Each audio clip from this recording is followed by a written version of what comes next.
What's that? In Malaysia, what's my hack for toilets? Petron. For some reason, Mm-hmm. generally across the board, Petron has got one of the cleanest toilets. Really? I don't know why. The Petron got this thing whereby you see a sticker, a signboard they put there, our toilets are clean. So they may not be the most advanced Yeah. pronunciation, but they Yeah. take pride in their toilet. Petron. I don't know Oh, why. that's a good thing. That's a Yeah. good So thing. at least when I go like a toilet Petron. Hey guys, welcome back. Long holiday. Yeah, And man. we've got the first viewer here, Mr. Pyro Show. Hey guys, listen to you and upgrade to a Cayman 718 2.0. Want to upgrade again? I feel like NN 1.2 seems to be a sweet spot to get something in the 400,000 range and enjoy a fairly modern 911. Bye. Yeah, Bye. it's amazing, Bobby. Yeah, 911 Mhm. is not to say very new, but it's still modern. The shape, the look of it, Yeah. um, it's a great buy lah. Good buy. Oh, 991.2 prices finally dropped. 380 is it now? No lah, 991.1 is But 3 one lah. something lah. But 380. Yeah. the dot twos have hold at 5,600 for a very long time. Yep. So if he's saying can get dot two in 400 plus, 400 that's no lah. very good price. I saw a 3.1 for 385. I saw one. So Dot one. so one lah. Yeah. Which to me But is like wow. But yeah, it's funny that if you talk about that and another 0.2, the price difference, 490 lah for price lah. finally dropped. Dot two. Mm. They've been holding high for too long. What is the most expensive 997.2? Chia? I'm curious. I think still about 300. Huh? 997.2. Ah, Very hard to find. ah. I don't think people are letting go at 300 plus though. Mad, isn't it? Only- Mm, We compare. mm, yeah. 997.2. Oh my God. Turbo S. There. C2, 348. Oh, crazy, man. Yeah. You see, Yeah. would you do a 97.2 or would you do 91.1? Although the looks is classic with the 97.2, but Mm. oh boy, look at the year difference, lah. Technology, interior. Yeah, but the 997 interior is not luxurious. The Yeah, 991 is luxurious. so I'm saying the interior is so modern, and then Mm. the pricing is about the same. This looks more has the more classic 911 look and feel to it. So I like it, but will I pay the same price as a 0.1? I don't know lah. Yeah, but people like the size of the 997. Yeah, same, nice, Yeah, it's a good size. good size. Agreed. Yeah. 991 Uh, too big already. yes, it's a daily lah, daily. Um, Question from Karti Gasidev. What's your view on F20 118 214 for weekend car? I would avoid. I mean, try to go for a 2.0. Honestly, get like a F30. Prices are cheap now. I've seen enough horror coming out from the all the 1.8s and 1.6. I would avoid it maybe.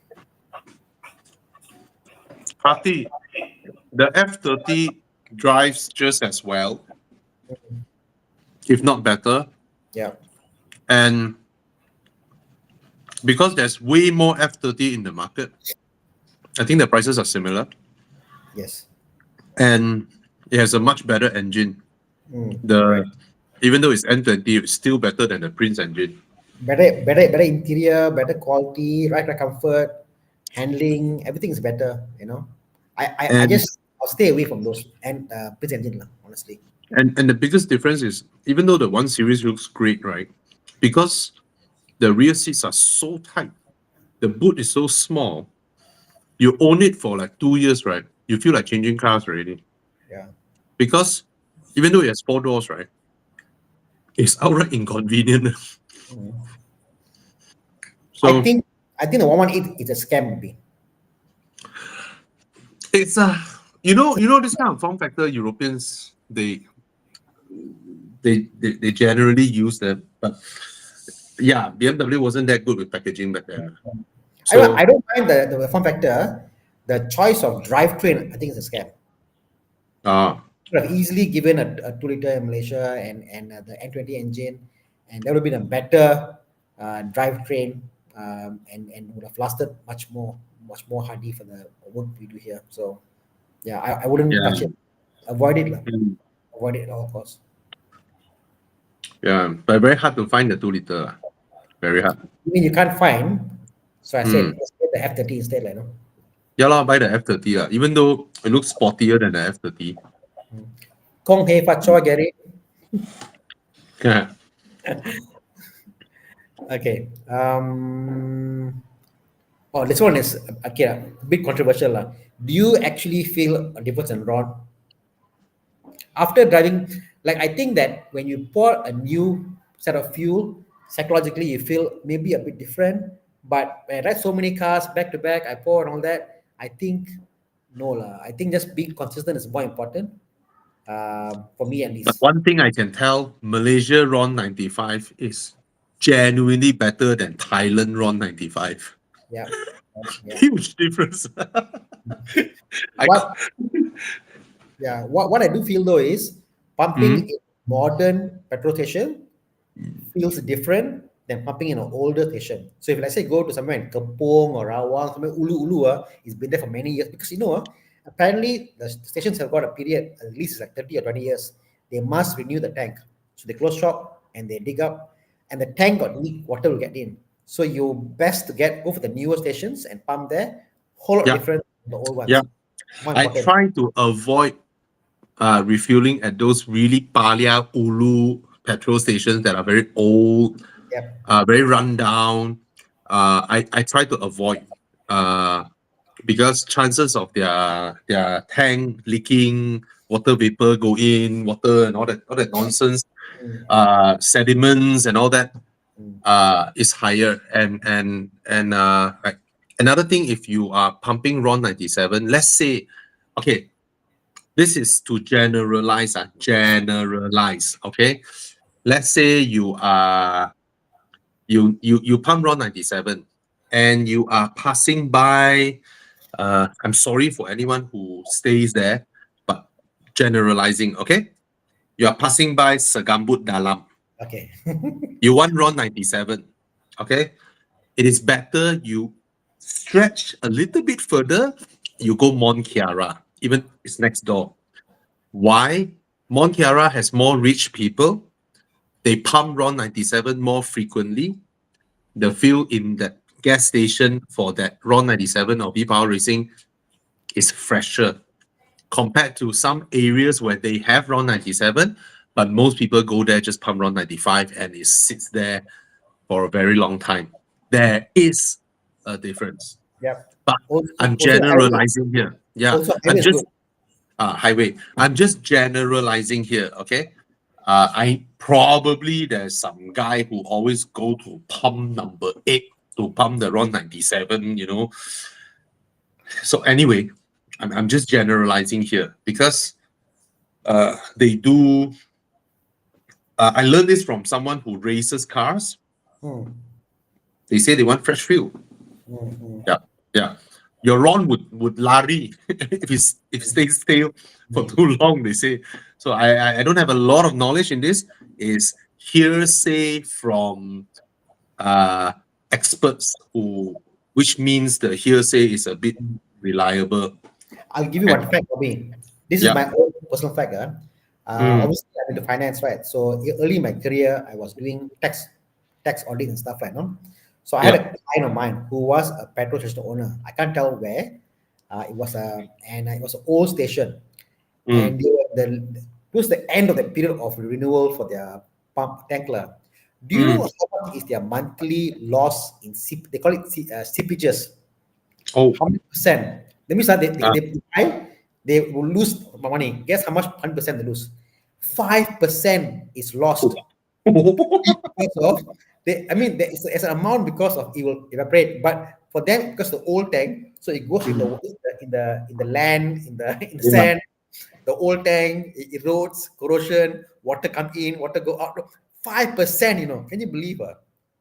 So their margins are very small. They make money purely from the groceries. My younger brother Colonel before coming back from KLIA, then he refueled his car. After he came out, drive for a few km, boom, Boom. the car shut down. Yeah. And then brought his Mazda 3 to Mazda, diagnose water in the combustion chamber, hydrolock, and had to claim warranty for a new engine, and not under warranty. And then he had to seek compensation from the petrol station owner, not the Yes. petrol brand, because the petrol brand contract with the owner is, you are just taking my brand, it's your business. So he had to seek compensation from the petrol station owner. At first, that owner don't want to be liable, and then he went to court. Very luckily, don't know how they connected up. That night, another 2% kena. So it's a genuine case lah. That petrol station owner tried to fight it. He tried to fight it. Yeah. So, but the whole thing took my younger brother a year plus, and the only compensation he got, which I think is not fair lah, from the court lah, because they only asked for the petrol station owner to compensate him the exact amount of the cost of a replacement engine and nothing more. That whole year he's still paying his car loan. He is renting a car, and all that nonsense of running around the court and all that. They don't even compensate him. Did they compensate him the lawyer fee? Yeah, I can't remember. But basically, there's no further compensation of loss of time lah and all that. Yeah. So, Yeah. kesian. Same law like me. Okay. L300 buy allow LC 300. What is LC 300? 500 is it? If it's 500, good car, right? LC Yeah. Land Cruiser. Bye. Bye. But I heard from a lot of online, I saw from a lot of online videos, they say this new generation is not as well built as the previous ones. Is that true? I've never touched one, but I've seen some videos of them, going through the car, like everything. I saw those videos, so I'm not sure if it's true or not. Yeah. I'm not sure. Oh, JQ J9, Bobby, that's down your idea. No idea on China cars' durability because they just arrived 1-2 years ago. Yeah. But generally, I think the Chinese, I would say, they're more hardier users than Malaysians. Yeah. They are car abusers. They're car abusers, they go the right, whatever, they parking, Yeah, man. Yeah, man. So I mean, I have faith in China products when it comes to machine stuff, because the market is so abusive, has to withstand a higher quality compared to European standards or our standards. So in that sense, I agree. Like if you look at even the Proton, the ideology with they drop the power a bit because they want to make sure it's more hardy, more lasting, So yeah, some of them give like 9-year warranty, 7-year warranty, crazy warranty they give. Why? Because they are confident, So the only thing I think that China probably can't give you everything is that they give you the look, they give you the feel. They may not give you like the interior build quality and actual product, actual wood, actual aluminium or whatever, like how they do in Europeans. It look like it, but it's not the real thing. No? But you pay for the price, so it's fine. I think the only thing they still lose out is handling. Yeah. And drivetrain pairing. So when it comes to drivetrain pairing, that means A lot of people underestimate the importance of this, how smooth the car runs. Mm. From the moment you start, then you roll off slowly. Don't expect people when you go and buy cars, right? Don't just go into the test drive car and then just whack the throttle. See whether it's fast or not. Don't drive it like how you drive your 4-year-old, 7-year-old car. That means you treat it like you've owned this car for a long time. You go up the car, you slowly accelerate out, come to a junction, you brake gently to a stop. Drive it like you will need to maintain the car yourself. So you will know how the car reacts in your day to day. Mm. Because if you just hop into a car and then just whack the throttle, whack the brakes, right? You cannot tell a lot of things about the car. You will miss out a lot of things because when you own the car, ultimately, you won't drive like that. So, drivetrain pairing is something very, very important, but you cannot tell on brochures. Yeah. So these things are super important, and I think Chinese still need some work there. But when it's EV, then it's all Yeah. negated lah. Right. Okay. It's like where Korean cars were like 15, 20 years ago. Yeah, Um, yeah, yeah. handling was Yeah. horrible, but they look good. They look good. They Mm, look big, mm. but handling was not there. Comparable to Then youngsters. your Sonata. Oh my God, horrible. But you know what? I was talking to a guy who came with us at the shop, and they was talking about Hyundai. I said I had one also. I said, but you become a better driver, right? I said, what do you mean? Like to go right, Bobby? Yeah, I will go left, hook the car, and then go right. So you learn how to. So you learn how to adapt and hook the car because if you simply go right, the guy behind your seat they will feel very nauseous. So you learn Yeah. how to we go over humps, we predict ahead, we brake slowly and come. So the brain educates you to drive the car carefully so it doesn't feel bad. Yeah. So we were the computer. Your Sonata when it came out, yours is the first time the Sonata became beautiful, right? That's correct. When the car came out, and then Hyundai called me for a test drive. And when I pick up the car, I come out from Glenmary. Then come out from Glenmary, right? You go back to Subang. Hmm. You will drive past that bridge, right? Yep. Then the bridge got expansion joints, right? After the expansion joints is a left sweeping corner. Hmm. So I was driving past, and then I go past the expansion joints. Doom, doom. I'm like, wow, sporty suspension. Oh, so on the sweeping corner, like, okay, let's whack. All over. All over. I All was over. like, what the hell is this? It was only Uh, good. It was only good on highway going straight. yeah. I think it's about the knowledge as a whole, because Japan, they have such all their different teams, right? Hmm. Ultimately has a chief engineer. Hmm. So the chief engineer is someone who is super experienced. Yep. When he drive the car, he will know, who to screw on what. I think the Japanese still do drivetrain pairing really It's like well. the analogy is why is the X50, X70 drive so well when Mm, all the other China car companies in Malaysia horrible to drive. So it's mm. something from Proton they've done. I Yeah, believe I never driven the one in China. because Something Proton, the whole company when they build up the philosophy, everything from the old practice, all from Mitsubishi, man. hmm, So I think some of it still stays, is still within the company, that ideology, that they have to drive the car repeatedly to make sure the drivetrain is good. They have to go through certain processes and all that. all the testing they do on the road, mission road, how many kilometers they do, kampong roads, Yeah, mission roads. That's a process they yeah, must do, and they'll do it. yeah, So yeah, yeah. Okay. But granted, the C9 is a lot of value for money, lah, huh? Okay.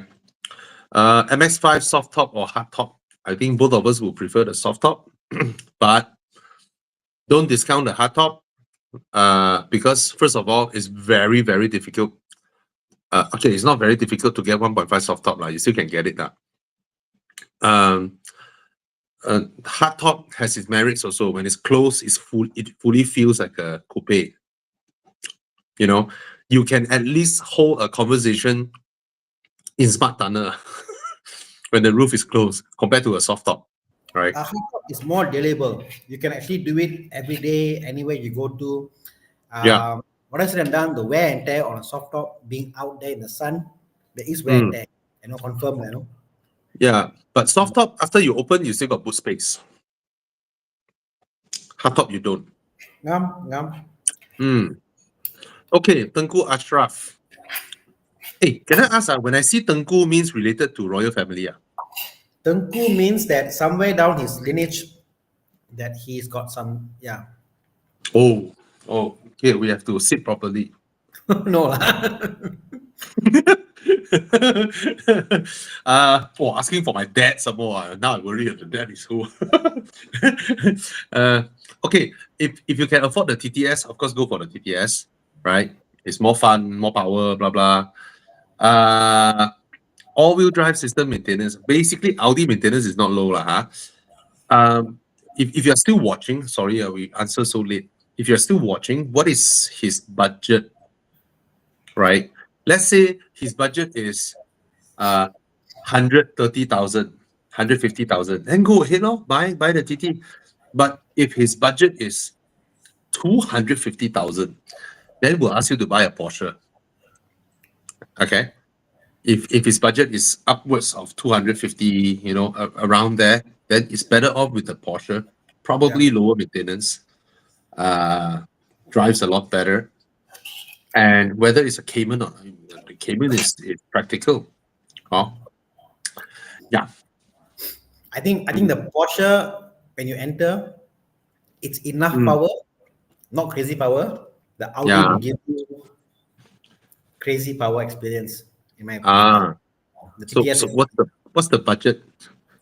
Yeah. budget. Yeah. Do let us know. Okay. Yeah. So Sarah David has a dilemma. As part of my half century mark, we're all about there also lah. Okay. I decided some more than others like. I decided I needed something with a punch but still reliable and family friend as a dinner about. I'm torn between two cars. To be continued. Okay. There are two CRV the two are CRV RS. Part 2 question. The two are CRV RS spec and Tiggo 8 Pro. Value opinion. Seen the Tiggo review, but could not find the CRV Gen 6 yet. He's about 50 years old. Buying these two cars. You need something with a punch. Okay. I mean, you can't go wrong with a CRV. Yeah. Right? You cannot go wrong with a CRV. Tiggo 8 Pro is nice, but I don't think it's as fuel efficient as a CRV, which is proven. And I don't see myself owning a Tiggo 8 for 7 years. The CRV, I can imagine owning it for 5-7 years, giving my kid, they use it, my family uses it, it just keeps on going in the family. It just be there, like, it'll be functional for a long time. And because you are the 50-year mark, buy something that we useful now, and later someone else can use, they can sell, got good value, So for all that, I will go for the CRV personally. That's my thought. I wonder if there's any official pre-owned Mazda CX-9. Yep. That would be really nice, right? Correct. But Mazda also higher maintenance fee. That's true, But I can guarantee the CRV drives smoother than the Tiggo 8. The Tiggo is very powerful though. Yeah. CRV is a better package, honestly. I mean, it looks good, but you got to hand it to the Japanese. But big price difference, right? I think so. CRV is 200 plus, wait. Really now, CRV, yeah, CRV is 200 plus. Siang got CRV price or not? Brand new. 159 it starts. 159. And then the highest spec is 195, I think. Yeah. Ah, okay. Go ahead. CRV EV. I mean, I wouldn't get the eHEV RS. I would go for the CRV V spec 181 lah. No, yeah. Yeah, please don't get the hybrid Yeah, don't get stuff hybrid. lah. No point lah. Actually, I'll come to think of it, when it comes to petrol cars, the Chinese price advantage isn't that high. Oh, Yeah. mm. I mean, forget resale value. Just don't get hybrids for long-term keep. It's a car you buy new, pakai years, sell and go off, but not for long-term keep, you know. So.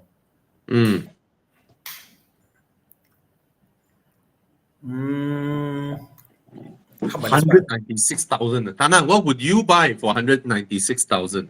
Cayenne. Right? A Porsche Cayenne, right? Cayenne diesel, 2014, 15, I think, for about what, 120 or 30? Is it possible? Yeah. Mr. Sahadevan, would you like to entertain yourself since you're 50-year-old now? Yeah. Right? Wouldn't you want to try a used Cayenne? Yeah. It's not bad.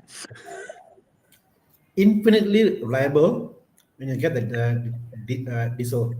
And not crazy. Okay, it's higher maintenance definitely, but it's not crazy. It is not crazy. Maintenance also not much lah, actually. I mean, once in a while something goes wrong, yes, I understand. But It's there lah. I mean, when certain things goes wrong, it's beribu lah. But it's not berpuluh ribu all the time. It's not. It's not. And let's try a newer one. Since 2015 is 120K.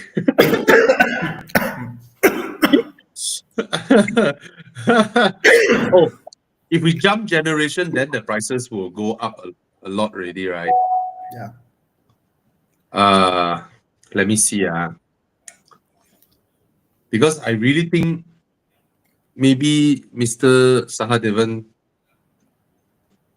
should entertain his thoughts on something like this. Oh no. Wow, suddenly the price went up very high. How much? When it jumped generation, Yeah. immediately inching close to 300K. Yeah. So if we try to find cannot. 2017 also, 2016. I mean, Edward got your point. If you can get a Tiguan diesel, the same as a Cayenne actually, but very Correct. rare. Yeah. Facelift, bro. 2016 facelift Cayenne diesel, 176,000. Beautiful, go for this lah. I mean, okay, Mr. Sahadevan, I understand these two are new cars and you have peace of mind. But when you have Tana here, who runs a workshop, who knows how to handle these cars, who can probably, if he's free, join you to go and check out this car and give it a thorough QC, and then helps you maintain it. Yeah. You'll be surprised. Huh? I spent 170K. I'm driving a Porsche now, which is fantastic. Since you are 50 years old, it might be your car that you drive for retirement or whatnot, and it's powerful, it's luxurious inside. Then you take care of it slowly, and it's a fantastic car. Yep. Yeah, it's not crazy. It's not crazy at all. Yep. And it's fuel efficient. Extremely. 1,000 km easy, full time. Yeah. Oh, it's so beautiful, man. This facelifted one. The color and all that. Yeah. I mean, look around society. When you look around the market, there are a lot of cars out there. Find your local workshop. Join the community for Porsche. Look around and see what you get. Well, if you're in Penang, I mean, we have friends with workshops that can deal with Porsches easily in Penang as well. Yep. Yeah. All right. So If you really want a new car, nothing wrong. Nothing wrong with buying a CRV. In fact, nothing wrong with buying a Tigo 8 Pro as well, if you like the car more. Mm. All right. Sorry, we dragged too long. Should we skip some questions? Some, okay, quick one. Would you Hmm. pick GR86, GR Yaris, or XH? Cash buy. Which one would you pick? Exit. Yeah, same here lah. I'm a Lotus kind of guy lah. You want to go gila gila, go gila gila. Exit. Yaris is the first one I will rule out. Yeah. Yaris is a better handling. It's still a hot hatch, 4-wheel drive hot hatch. It's fun. It's super fun, but you get super fun immediately. And yeah, I'll go with the Exige if you want for weekend. If you want something not so whoa beautiful, yeah, please get the Exige. Yeah, yeah. Mike says what I call X50 doesn't feel like Asian cars of the old. Yeah, yeah. I guess the quality or the definition of quality has changed. What was robustness? Now it's all about being modern and Yeah. score averaging. But remember back in 2018, then 2020, when we saw the X70, X50, we were like, wow, this price can get this interior. Now with the influx of new Chinese cars, you go back into an X70, right? It's like, oh my god, it's so old now compared to the new Chinese cars. But the the drive, nice with the Napa leather. Now they don't have. yeah.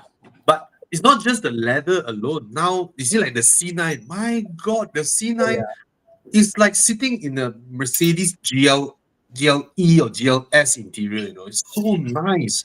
But the X70, in terms of the drive, is still really good, comparatively speaking. Okay. Yeah. Okay. The R badge says between the CLA 45S, this is more in theoretical, RS3 and M340i, daily driver, and sometimes weekend. At the end, the most balanced car here is still the M340i. Very hard to beat that. Very hard to beat that. For Yeah. daily, usually, like daily go out, open 4 doors, comfortable seat, booth space, proceed in the car, they're comfortable, everybody's happy. Atana, I've been driving the GLA 45S for a couple of days, right? Yep. And actually, I have to say this again. That engine deserves to be put in a better car, a more proper driver focused car. Because first of all, you just imagine this, good thing, rolling downhill and then the sweeping corner uphill. Okay, as you come down, you start braking. This is how the car responds in race mode or Sport Plus. Okay, you apply your brakes. You're coming downhill. You apply your brakes. The transmission, it only reacts 1 second later. Then another thing is the U-turn uphill. When you U-turn, you step on your throttle. The traction control flash a bit.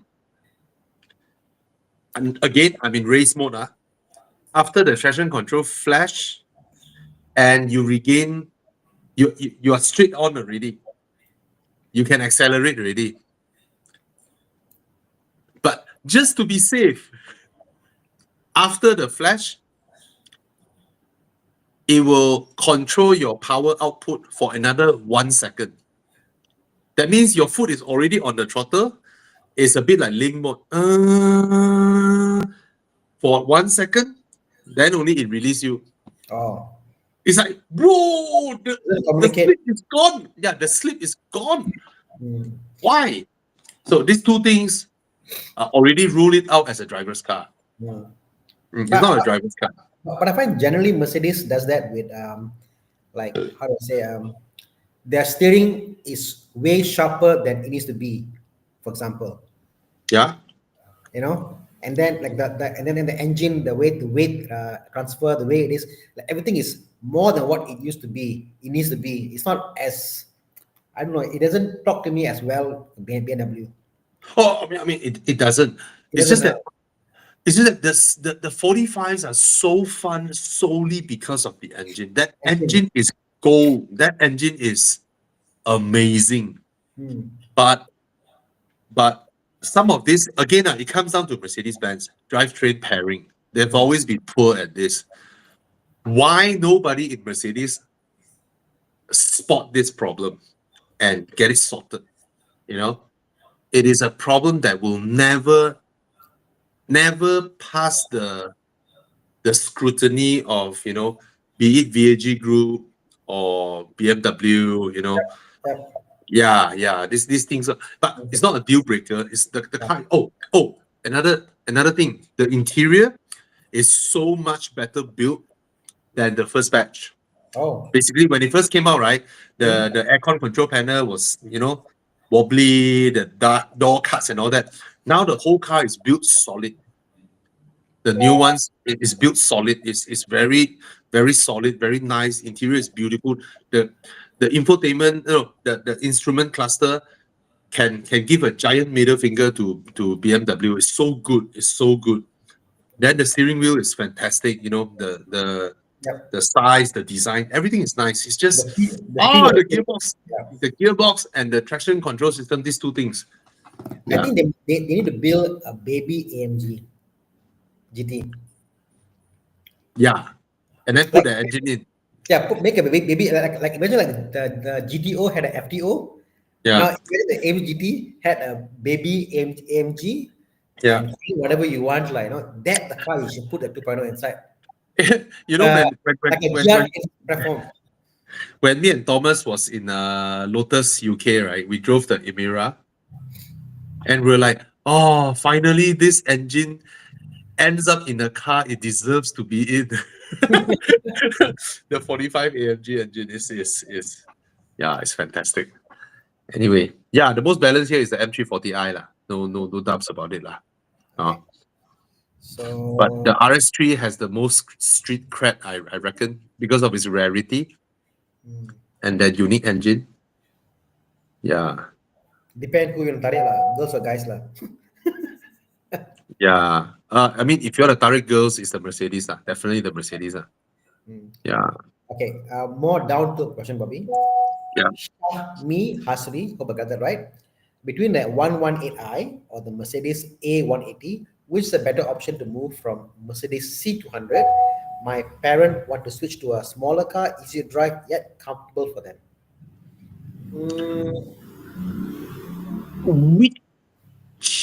Which generation Mercedes A180? Is it the current gen? If it is the current gen, you go ahead. Yeah, if it is the current gen, it's way more comfortable than the 1 Series. It's way more spacious than the 1 Series. It also looks more premium than the 1 Series lah. Yeah. Yeah, more practical. C3E 218, don't get. Yeah. Apa lagi?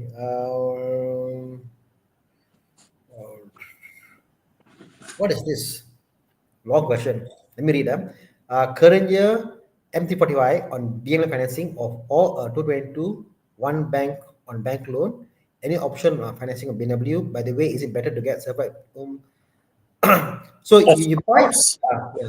you pay a premium buying from China B. Yeah. Because the cars are of higher quality. It's gone through their checklist. It's a better car. Of course, you buy from Sam-W, BMW is the better choice. Yeah. Yeah, if you found the exact same criteria and all that, right, it's always better to buy from them. Yeah. Agreed. Yeah. And one thing you must understand is that maybe you all don't know. Imagine a car has got 4 years or 5 years warranty. And you buy a car, let's say, now it's what, 2005. Okay, let's say a car you bought 2001, 5-year warranty. 1 year left, isn't it? If you buy the car for Crusader, you got 8 months on MS left. If you could buy a car that is older, let's say a 2020 car out of warranty, 19 car, Sunweb will give you 1 year warranty on all your used premium selection cars. 1 year warranty. Nice. So it's better for us to buy the older car because you get a full 1 year versus 4 months or 9 months warranty from BMW itself. That's So what you did, right? That's what you did, right? I Yours. bought different. I bought other way because at that time they didn't have this. This is a new thing, by the way. This came out Okay, last okay. year. So I bought a car that was 4 months into expiry. I claimed everything under the sky, and then I bought the car. I had no option back then, but today, Sam like Evo Club, has teamed up with GMR. so, Yeah. so, so you buy for like what we're doing many years ago, they are doing now with Yeah. Sam. You Yeah. buy Sanabi premium selection, you get cars 1 year warranty of their lot itself. So it's a good deal, like you ask me, you know. Mm. Okay. Mm. Oh, Fazrin asked, bought an XM last year, facelift. My partner wants the car, so I need a new car. So XM going to learn the wife, and he has to choose between a used XC60 or a JQ J7. Ooh. Of course, we both love the XC60. Yeah. Yeah, we both absolutely love it. And infotainment wise, I think Volvo's still very good lah. Not as Yeah. fancy as the Chinese one, Mm. but the JQ has its merits also. Is for the price. It's well built. Is extremely good looking. Mm. You know, I don't know whether I told you this or not. I have a neighbor, right? Yep. I have a neighbor. His parking is opposite mine. He has pre-facelift G30, Mm. facelift G30, Okay. a Macan, Okay. a Cayenne, Okay. G20 330i, Okay. and a G20 M340i, Okay. and the old X6 and new X6. Wow. Yeah. Recently, he sold his new X6, which is okay, not the new X6, but the second gen X6. Okay. He sold his second gen X6 for a JQ J7.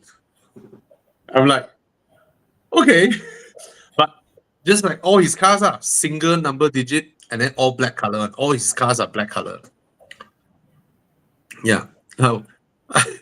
Sorry, I saw one guy ask, what does your neighbor do? He's an average neighbor. I have an even crazier one. Anyway, you go and test drive both, Fazrin. Go and test drive both XC60 and JQ J7. I think both cars are super impressive. Yeah, both are very, very impressive. I depends on you want a brand new or you see a used XC. Of course, when you drive a Volvo, you know, it's more atas lah. It's a premium brand at the end of the day, right? But JQs are impressive lah. Yeah. So, all right. No info yet as to wow, Bobby, how's the long term? How would I know the last year the car just came out? Yeah. This is interesting, Bobby. Would you buy a hybrid in 2025? Because now all EVs are there. You could buy non-EV if you're the opposite. Where does hybrid reside in 2025? You know, I long for the day when plug-in hybrids are normal. Mm.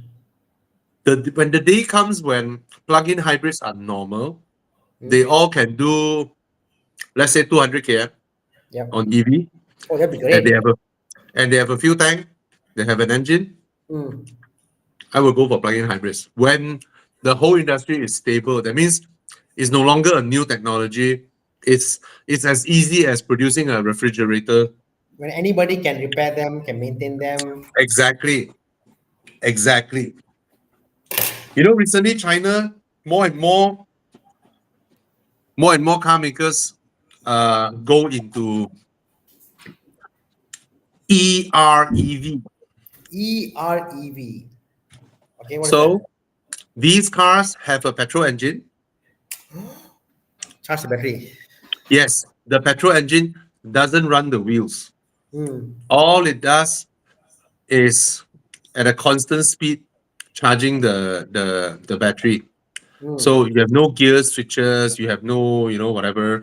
So Oh. they are more efficient than using the engine to run the Serious. the So wheels here EV is more efficient than like a PHEV. directly running the wheels. Yeah, yeah. Because you don't have drivetrain losses.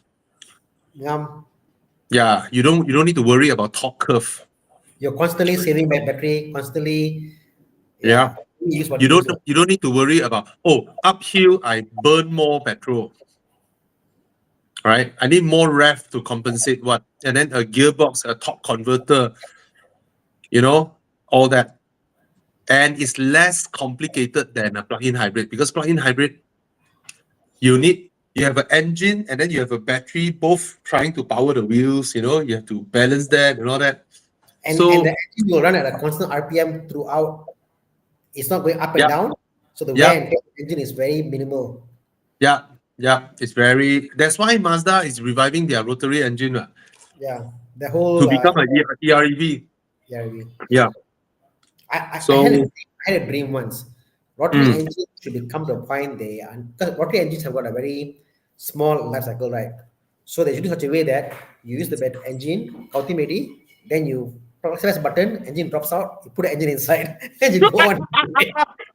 So it becomes a consumable. You know what I mean? what the hell? Small one. Just drop your engine, ultimate.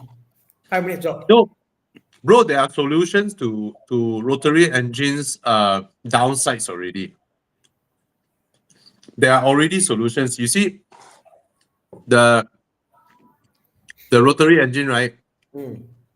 You constantly only The apex hill. pump fuel on one place. Mm. You constantly only explode on one place, right? Yep. Yep. There are many variations to solve this problem already. So the problem is the heat cycle. This part is always hot, this part is colder. Mm. Then the fucker rotate and all that. So there's a lot of different. There are pre-combustion chambers. There are many, many different methodologies to solve the inherent reliability of rotary engine already. Yeah. There are many, many out there. Yeah, no charging anxiety, just charge as you drive. Yep. You won't charge, right? ERV, because basically you just pour petrol. I don't know. No. I think all the EREV got charger point one. Or charging and petrol. Yes. So when you run out of Ah, electricity, you can pump petrol and it runs the engine it's to like power. Yeah. it's like imagine in a hybrid car, 90% is petrol, 10% is battery. Mm, Here is mm, 90% is this, 10% is petrol. The petrol is yeah. a backup for the thing. Yeah. Mm. So you are always an EV until you desperately need to use your onboard generator to charge your battery. But of course, the downside is you are actually taking up space that would have otherwise provide Battery. longer battery range, and you are carrying an engine running around for no reason. Let's say your daily drive is 40 km to office, 40 km back, 40 km office. So every day you're carrying an engine Oh my with, God. with you for no reason. That's the same logic of someone buying a hybrid, but never plug in Yeah. hybrid, never charge. Yes, go come back, come back. Same thing, right? Mm. Where Yeah. very interesting. No. It's like Okay. your car, you put 4 spare tires just in case. Ah, Then you carry them around. yeah. I find all the girls do that, lah. The both all full of things one. Sorry, yeah. New a Toyota Alphard or new Carnival. Handling consent, daily use. I like the Carnival. So I love the Kia Carnival also, yeah. but I drove an Alphard and I Mm. hate myself for liking it. It's so nice. Okay. If I park the car, I turn back, I look at the Carnival, wow, cantik. I look back, I see Alphard, and then I'm like, which one is mine?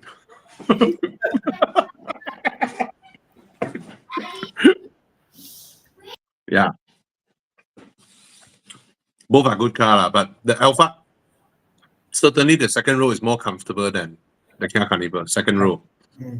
They Yeah. they are long-stand developers of comfortable carrying passenger. Yeah, man. Yeah. Yeah. Okay. Oh, G60.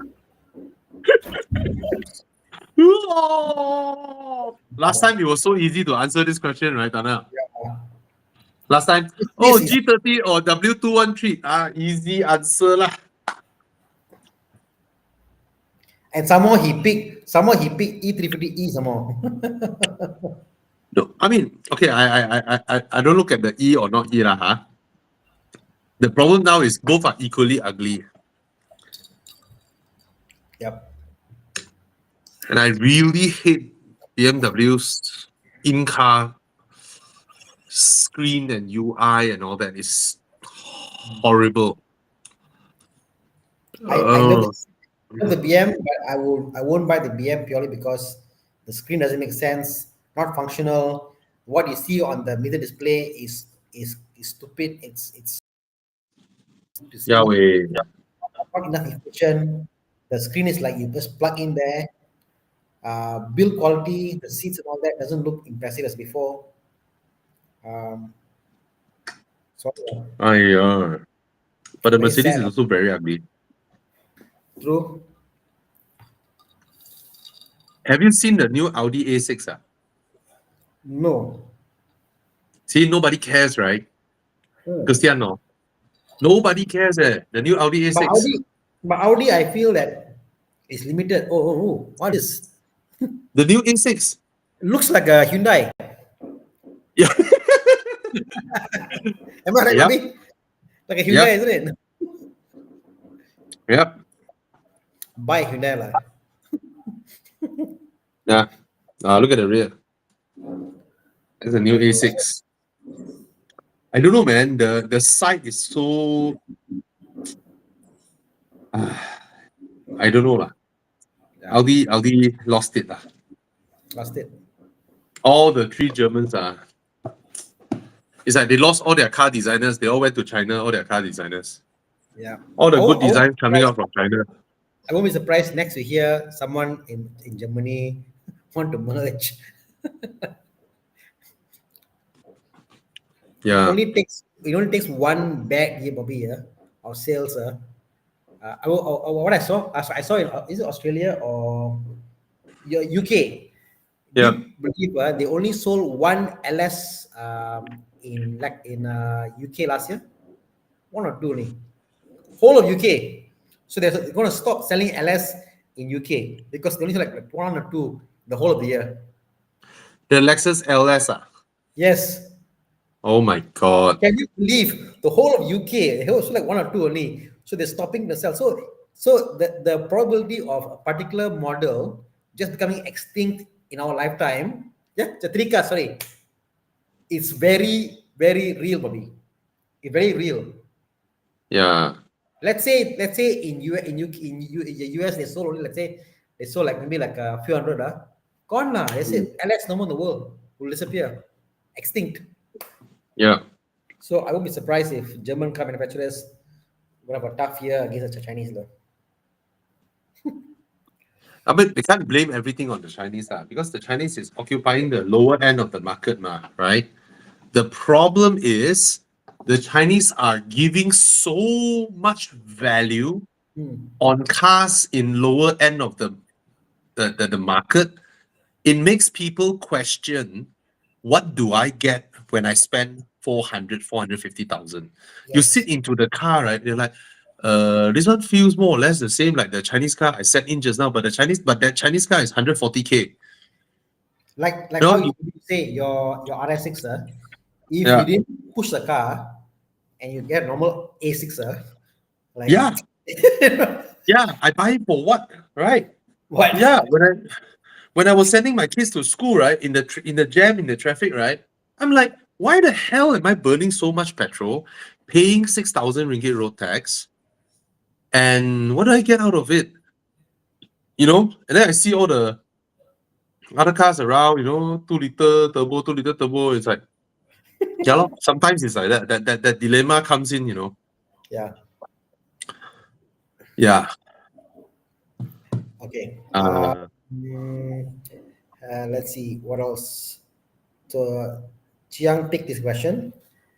Happy Chinese New Year Seafoods 217 118i versus a city hatchback versus a S70 for a fresh graduate.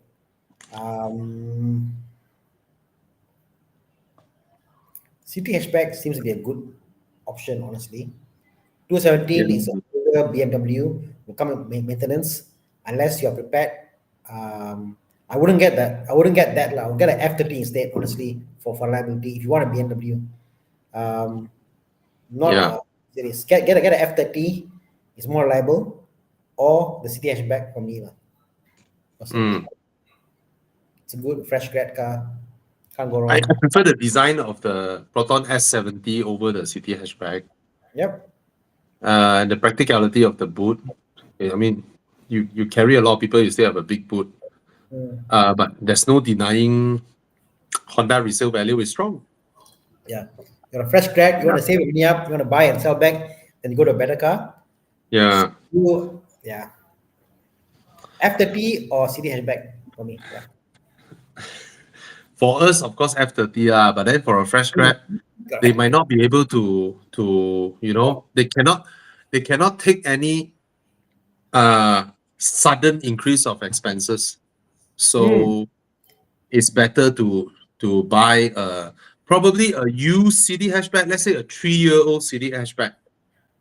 Okay, well, still under warranty. Yeah. And then I think you will save easily 20,000. Oh, nothing. Right. I noticed that a friend of mine goes to Honda for servicing, and Yeah. because the norm is pay lah. The actual cost of doing it, like some cars probably like you do with BMW for example you do it BMW and you do it outside the Yeah. price difference for original parts is there, but not crazy one, honestly, because Auto Bavaria and all that, they give you a good okay price lah for original parts, not too bad. Yeah. Okay one, it's not. And my workshop, right? Prestige, right? When it's high value stuff, let's say the rear active anti-roll bar motor 6,000 plus ringgit. The outside price and BMW price difference very little. They asked me to go BMW because you get 1 year warranty. Yes, correct. BMW Outside dealer can't give you. warranty. Volvo gives you lifetime warranty. Audi gives you 2-year warranty. So all its manufacturers is a difference. But why I'm bringing this up is Honda is extremely expensive in Honda itself. Honda is the opposite. You go outside and you change, it is so much cheaper, like crazy, double the price outside, cheaper compared to Honda itself. Because Honda is Thailand, it's much cheaper outside. So yeah, Honda do outside. Sorry, Honda. Yeah, I'm surprised. Correct. Yeah, 2-year warranty. Audi. Amazing. Walao, the Honda resale value is so strong, right? Brand new car 76, 3-year-old 67. What the heck? Buy brand new. Buy brand new. Just buy brand new. Holy money. Yeah. Oh, Young can find 57. 57, but yeah, you save about 10 over 1,000, 20K lah. Thereabouts. You pay extra few more years lah. Just ends up just buy a new car lah. Yeah, if it's 50 something, then you can go for the used one. If it's just now, I was trying to find the cheapest I see is 60 plus. So if it's 50 plus, then it's almost near 20K difference. Then it's okay because your monthly installment will go down from 900 plus to probably 700, right? And then in terms of resale and all that, you save that amount when it comes to selling the car back and all that. So it reduces your monthly commitment. And it's the same thing. It's a Honda City hatchback, you know. Yeah. Okay. Just now I saw someone asking me about the drive of the X70 versus the C9. Okay. Immediately you will feel, even though the X70 feels luxurious back then when compared to others, the C9 is 2 grades higher. From the moment you see the design of the car is extremely beautiful, the proportion, the size of the car. You open the door, it feels hefty. It feels like opening the door of a Range Rover. You close the door, you know, that kind of feel. It's just so substantial. And its interior build is beautiful. The touch points, everything. A lot of Mercedes switch gears. Those are definitely one level higher than the X70. The infotainment screen is lovely, beautiful, and all that. And it's powerful. Now, the whole car feels a lot heavier than the X70. In fact, the same sibling, the Jayco J7, handles more nippier than the C9. The C9, you can imagine driving a small Range Rover Sport. Wow. You know, you feel the heft, then you turn and all that. You feel the weight of the car. So it's the type where it's a heavy, luxurious car that isn't built for you to enjoy your nippy Oh. drive like a CX5, like a Jayco J7, X70, and all that. Now the third thing will be drivetrain pairing. On the get-go, the X70 is smoother than the C9. But once you're up to speed, they're more or less the same. But only on stop-go traffic, on the get-go, you can feel the C9's transmission, you know, a bit of that. And when I was driving that car, that made me thought that car is a dual clutch. But it's not. It's a torque converter. 8-speed ISIN torque converter. So that is definitely tuning, drivetrain pairing and tuning. The same happened with the Peugeot 408. When I drive the car, I can feel that sort of coupling, decoupling, that kind of feel. Yep. And also the jerkiness. Then only I learned it's an 8-speed ISIN. My God. So yeah, nobody would have thought an 8-speed torque converter would give you jerk. Usually it will be super smooth. But again, it's not a deal breaker. You can drive the car. It's a lovely, lovely car. It's a lovely car. So I think I mentioned in my video that even if the C9 is as cheap as the X70, I will still buy the C9. Even though I know at the back of my head, it's not as smooth as the X70. It's the same as why people buy Mercedes over BMW. Some people, right? It's prettier. It's more chanted inside. It's nice. The whole feel is nice. Yeah, it doesn't drive as nice as the BMW, but I want the Mercedes more because it's just more luxurious, prettier, and all that.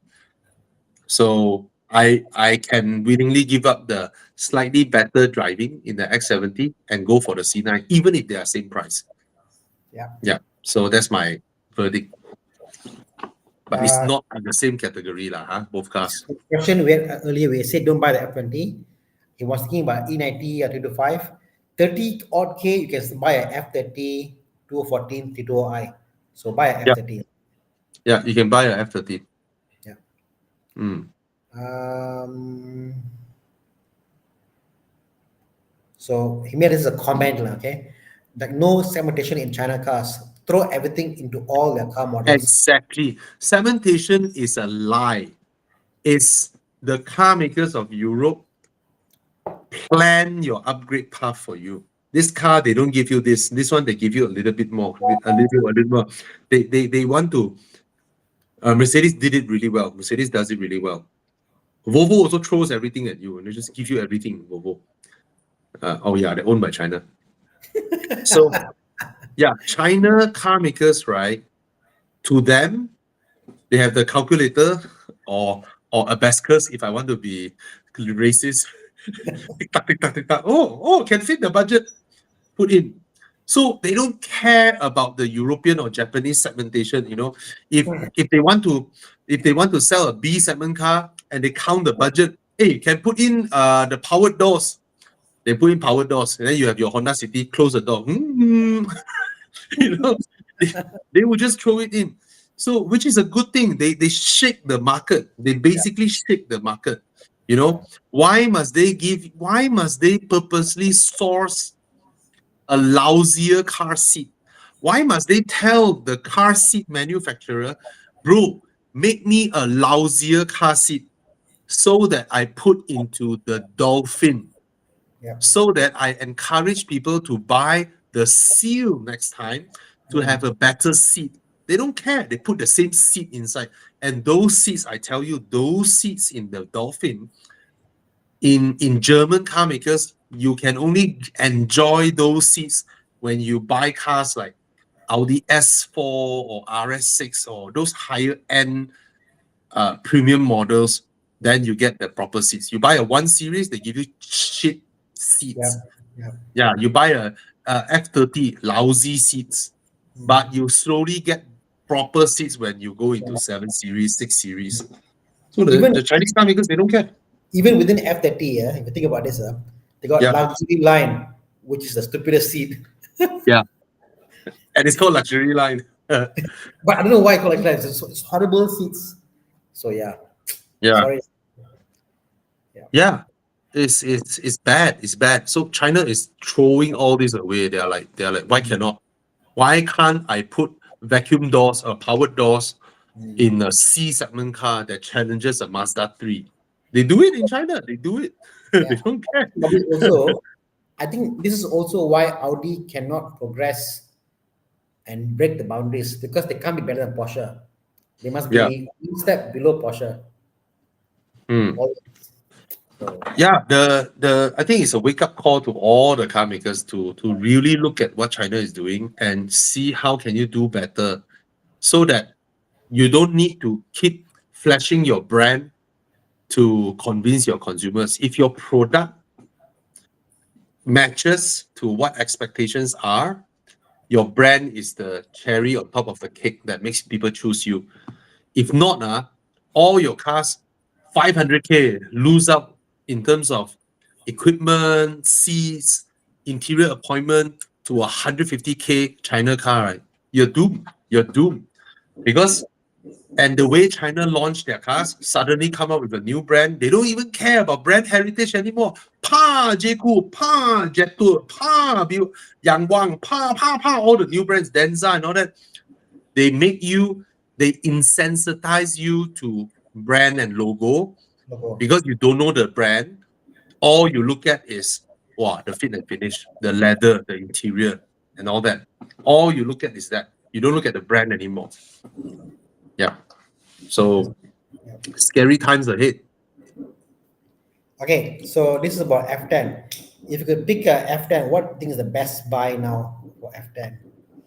I think the 520. 528i facelift floor. Yeah, correct. Yeah, 528i, 520. Can get that. Yeah. I will get the 528i facelift. Yeah, turbo engine. Yeah. Mm.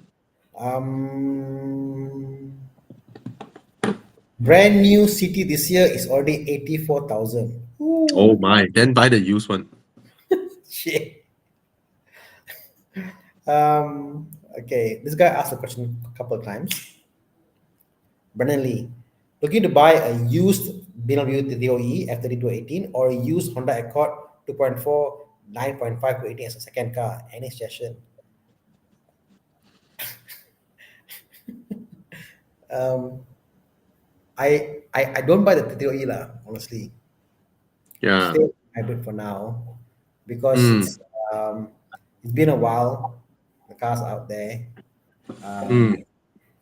Honda Accord. I think that there are two different segments. Like, no, one is a bigger D one. Yeah. So yeah. Accord is the very chanty one, right? Cantik one. Not the Perdana Accord, right? Hey. 280 is okay, right. okay. Yeah, the good-looking Accord. Yeah.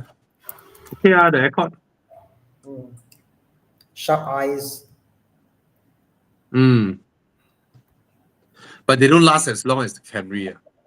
Sorry to say. They really don't last as long as Camrys. Yeah. Yeah. but 60 something thousand, or Camry or 70 something. Yeah, Oh my God. yeah. I think he wants to take a car loan because from the year of make, he wants to take loan. Hmm. Okay, also 70 plus thousand. You can get a older 2015, or cannot get loan already. Hey, Lexus can get loan still. You can still get a loan. Get an ES 250. Yeah, bigger car than the Accord, more luxurious inside, but 10,000 ringgit more lah. Or get one that has that they have done the China facelift. Damn nice. They swapped the facelift front. Damn good looking.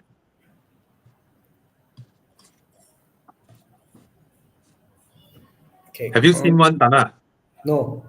With China facelift. Cool. Nice, right? This is the one you saw in the you shared on Facebook, right? I think so. Someone modified his head, no? Yeah, nice, right? Mm-hmm. Yeah, compared to the stock front end, the one see, yeah, this one you can see the age already. Yeah. Yeah. Anyway, okay, come. This Just is a now I question. saw one guy, Tana, I saw a question, right? I want to say, no, don't do it. Where is that guy? So he said he's considering a S70. His budget is 100K, and he planned to drop 50,000 down Oh, payment. No, no, don't do that, bro. Who are you? Can you please pop back up? Who is it that mentioned that? I saw that question just now. Okay, Eden Au. No, bro, do not drop 50,000 on these cars. No, you take full loan, save your 50K. Why the heck you want to drop 50,000 cash onto cars that will quickly depreciate to 50,000? so this is his comment. Same government and the car price stretch the loan to 9 years instead of the recommended 5 years isn't being okay lah, put it this way. You buy what you can afford lah. Okay. And then all the thing about credit rating and stuff, the more you pay, the better your rating is. That means you can afford to pay that also. So there's always a double-edged sword about talking about credit rating and what you're paying for. So no lah, the 50K is burnt. 50K you put today, the next day the car has lost value. If it's for your bank credit rating, right? When you show the bank your documents, right? Having 50,000 cash inside there or on an FD, right, will rank you higher than having a shorter loan. Yeah. Yeah, your 50K sitting in there is a very good thing. I mean, good that I don't know how old are you. I'm assuming you're young. You save up 50,000. He want to make the loan longer, but you make longer, you're paying more. So I don't know lah. I mean, cars are just a tool you buy, you use. Yeah, man, don't, bro. Oh, Life, okay, oh, he's a real estate guy. It was actually on Facebook. Yeah, because his comment is from Facebook, man. I see. Even though most people is from YouTube, he's watching Yeah. from Facebook. Yeah. So we have 180 people here. So I don't know whether he's young or not, or he locked his profile. Yeah. So, bro, 50K. I mean, provided you have a lot of money lah. So I don't know lah. Yeah. I just don't think. Yeah, lor, for a S70 or X50, right? These are the kind of cars where, let me find You really a Proton X. Yeah, let's find the cheapest X50. What about okay? Yeah. Nah, it's already 55,000. You can buy the car off straight with your 50K if you want to, Mm. you know. And it's a 2022, 2021 model, still a relatively new car, still under warranty, and it's already 50 over thousand. Your You might as rating, well buy this. your rating is even better because no loan. Yeah. Or you buy this used one, your car loan is a 50K car loan, which exactly fits your purpose, and your 50K is still in the bank. You buy Mm. this used car, you you also take a 50K loan from the bank. Yeah. So it's the same thing, Since you're the right? property, why don't you buy a 2020 MX5, put 50K down, a 70K loan, you know, to the I'm serious. Eden out. You think about it, right? A 3-year-old car is nothing wrong. You're still under warranty. Oh, 2023 car, 1-year-old car, 59K. You might as well get this, Mm. right? You take a car loan, 50 something thousand car loan, you still have your 50K in your bank, then you pay this. It's the same equation. It's the same equation. Yeah. Ah, don't do that. Please don't do that. It's not advisable. It's provided you drop 50K cash on something that you want to buy when it's a it's a great buy that holds value. Let's say you buy a Porsche, you know, and yeah, no, I will keep the 50K in the bank. Lah. Malaysia car loan interest rate is so low, right? Why burn your cash like that? Yeah. Tana, what other? Oh, Tana, Pyro show us which is the best bang for buck 991.2. How to say like? I mean, The you go up cheapest one, right? cheapest Just one buy lah. the cheapest one. Mm. Modded one, Mm. be careful, it's a turbocharged engine. If people simply tune and all that, you can get a lot of maintenance issue one. You better get one that is not modded. Porsche like this lah. Everybody wants to mod their cars. After they mod their Mm, car, they always like I miss the stock car. You know what I yeah, mean? And then yeah, everybody see a stock car, stock color. What? Wow, car so nice. A stock rims, very stock, very nice. yeah. Because it's So, turbocharged engine, a lot of people go and tune it and all that. So, so 599 only now. Dot two some more. Walao, Hagai. But ugly color. hope it's a wrap. No, not wrap. Mm. It's not a wrap. Or it's a very good wrap because the inside also. Yeah, they also do that. So they also wrap the. Okay, buying a 4 Series. Okay lah. I mean, it's an expensive car from the. Okay lah. You like the 4 Series, you buy the 4 Series. Go ahead, lor. Oh, congrats on your 4 Series. Whether it's a good deal or not. I mean, it's an expensive car. You know it's gonna depreciate. And if you buy it now at 300K, next week you want to sell 300K very hard. You get what I mean? No? It's not a highly in demand car that everyone queuing up to spend 300K on. So it's a good looking car. Because when the earlier generation, Mm, the M4 kind of pushed the sales of the 4 Series. People like the whole sporty, and there's a big push for that. Now I'm not so sure. Not so mm, sure.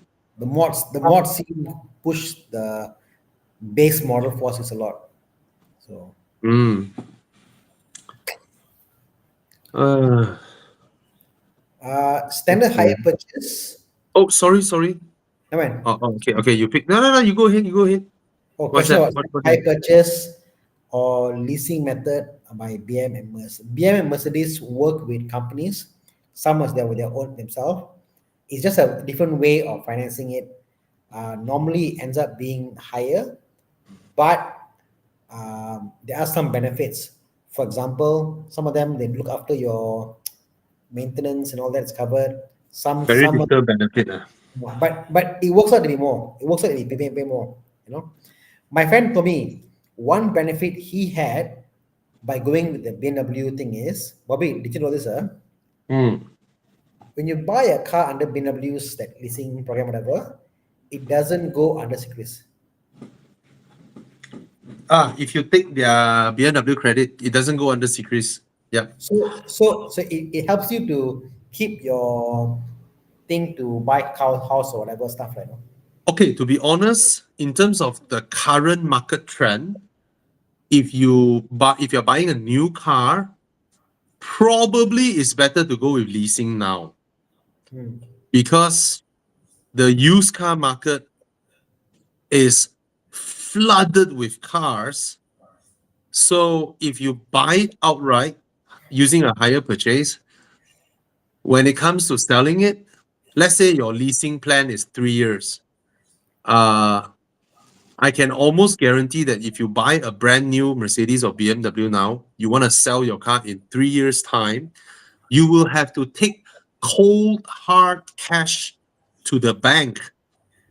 And then basically you put the cash in your glove box and then you push your car down the sea. You know, you have to fork out at least, I don't know, 20, 30 grand, if you're lucky, to put inside the glove box, your armrest, put cash inside, and then you push your car down the sea. It's equivalent to that. So probably now is a better time to buy leasing. If you are buying the regular models, I think it's probably better to go with leasing because you just pay a fixed monthly amount. Your contract is up. You return the car without any surprise or without the headache of selling the car and potentially losing money, because that's the current market trend now, whereby used car values are very bad. The whole market is flooded with cars. Every car brand's used car value is bad. There's just very little demand. Unlike those days where you can buy a brand new Mercedes for 300K and then 2 years later you want to sell for 260, you are able to sell it. Now very hard, very, very difficult. And the dealers are also worried, so they lowball you because they are worried that they keep the stock for long, they will lowball you. So yeah, at this current juncture, I think so. If it's short term, if you plan to own the car for 7, 8 years, then by all means you buy the car outright. No point leasing. But if it's 2, 3 years, you go with leasing. Yeah.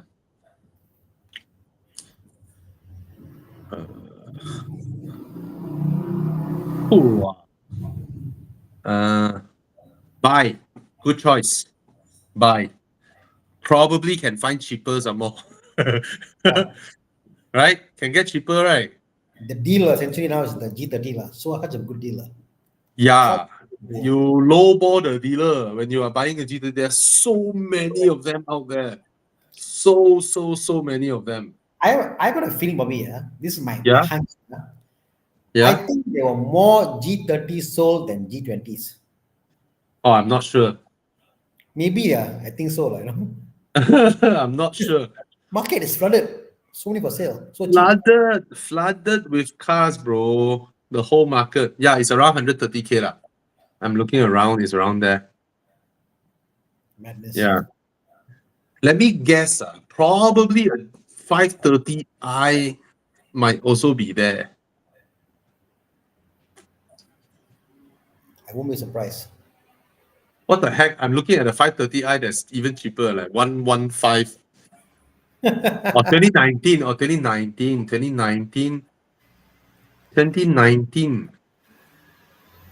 Oh my God, there's so many of them. Oh, 2019 is 20K more, 150 plus. Hey, who knows? Who knows? Okay, I don't know how to pronounce. I just call you Yusri lah, huh? Amunim M Yusri, probably. So sorry if I butchered your pronunciation. Mr. Yusri, your budget, right? 130K, right? I can guarantee you'll be able to buy a 530i. So in your mind, don't settle for 520i, even though that's what everybody is trying to sell. Okay, you go around, just look at 530i 2019 or 2018 if you're okay with that. 2019, you just look around, you just go and look at 2019 530i, direct owner or dealer and all that. Just tell them my budget max 130K. See who is willing to take your deal. Yeah, I believe you'll be able to get it because, again, it's a buyer's market now, not a seller's market. Okay, everyone is trying to sell their cars. So if you're lucky, you found one where the owner probably put that on consignment, or the dealer took the car in at 100K and then just put it up at 140K, maybe you'll be able to buy the car off at 130K. Yeah. A lot of dealers they want cash out. So yeah. Yes, yes. So take your 130K budget and stick to a 530i. Confirm you will get it one. Confirm. So many in the market. There are just so many out there. All right, try. John L asked the question a couple of times. Livok 1.6 GTS, is it powerful enough for daily use? Very, very, a lot more powerful than a Mazda 3. Yeah. Go ahead, go ahead. Okay, and the guy Eden came back with a comment. Yeah, So in short, he says, doesn't help having cash in the account. it helps. If you put in FD, it helps. It helps. It helps a lot. It helps. It definitely helps. You put in FD. Yeah. Okay, I think that's about it. Any more questions we have? Last gen Camry, a goodbye, very goodbye. Oh, the hell. PS3 lah. Easy choice. Easy choice. Get the PS3. Okay. My wife want a loan about 40K for buying a Toyota Fortuner. My question is it worth it? How to get loan for You can't get loan. 2005? Huh? You can't get loan. Cannot get loan, right? No, you can't. Yeah, lor. What? Provided it's a personal loan, huh? If it's a personal loan, then yeah, it's a reliable car. If you drive smoothly, it will be fuel efficient. If you tekan, it's very thirsty because it doesn't have enough power to move the car. But driving smooth is okay.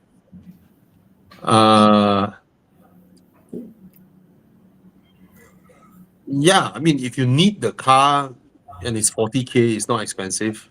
And I reckon it won't drop in price. It will not drop in price. It will still be 40K when you want to sell it. So go ahead, lor. But watch out the interest, because I don't think you are. I hope it's not some personal private loan shark loan. I hope it's a loan from a proper bank, personal loan even. Please do not take loan from those private, all the loan shark and all that. Please don't. Edward Yong, do you recommend a Polo? Polo is not recommended. Just now someone mentioned the Corolla Cross handling. Toyota handling is fantastic, man. All their new cars, they all handle really, really, really well. Okay, just that the interior appointments may not be as nice as the X70. But this hybrid probably has the gearbox. The gearbox, which the first one is physical gearbox. The others are all was it what CVT gearbox or I guess the gearbox to me that's a thing about that. I didn't like the But gearbox. it's a hybrid. The hybrid would have the torque feel. Yeah. So your gearbox don't need to scream like hell. The CVT don't need to scream like hell. It's a very nice drive. I agree with you. Fayaz Rock. It's a very nice car to drive and handling suspension and all that. It's again Japanese Toyota. Their ride and handling the drivetrain and all that. That's done so well. Modern Toyotas, all of them drive well. All of them. Even the Innova drives well. Yeah. Okay. TJH 50k 150k budget MX5 Megane. It's a different category, but which would be worth, or which one would, MX5. yeah, MX5. convertible, convertible. You buy, you sell, easy. Yeah. Holds value like F. Eden, I think you're going into areas that probably we are not as experienced as you already, because since you are in the real estate and you I think I'm out of my knowledge to give you any more advice, because you are in the industry, you are in the real estate industry, probably you know banking more than me, and probably you have the use of your what do you call that, the loading Loading. what's the term loading They put the loan margin, what do you call that, Tana? you take double loan, is it? No, I mean, when some people wanna invest in multiple properties, they want their monthly commitment to be as low as possible. Oh, Then if that is what you need, then it's out of my knowledge already to advise. Usually when it comes to cars, if it's a very straightforward case, for this type of cars, we won't drop 50k on it. Gearing. Your gearing, not loading, your gearing. Thank you, Rodinov Klopp. Your gearing. Yeah, that debt service ratio. Yeah. So probably you are a property investor everywhere. Then it's not to me to question you already. Just that for us, for these type of cars, we won't drop 50k. We won't. These type of cars. Yeah. Because they depreciate so quick to 50k. Why you want to buy a brand new one and drop 50k on it? That's just my opinion. there's no value anybody looking at you saying that you own X dollar for 50k loan on 100k car. What's the point? As a banker, Yeah. it makes Oh, no you sense. think of 50? You think of 50k? Just buy off and use one. To the bank, a 50k loan is a 50k loan. Whether you buy a S70 or you buy a Myvi, it doesn't make any difference. You know. Yeah. Julian Tan, this question very easy. It will be the Lexus IS. It will hold value better because it's a Lexus. Okay. Do you recommend Polo for sub 50k? No, it's not recommended. In this time and age, this car doesn't belong in this era anymore. I'll just put it that way. It doesn't belong in this era.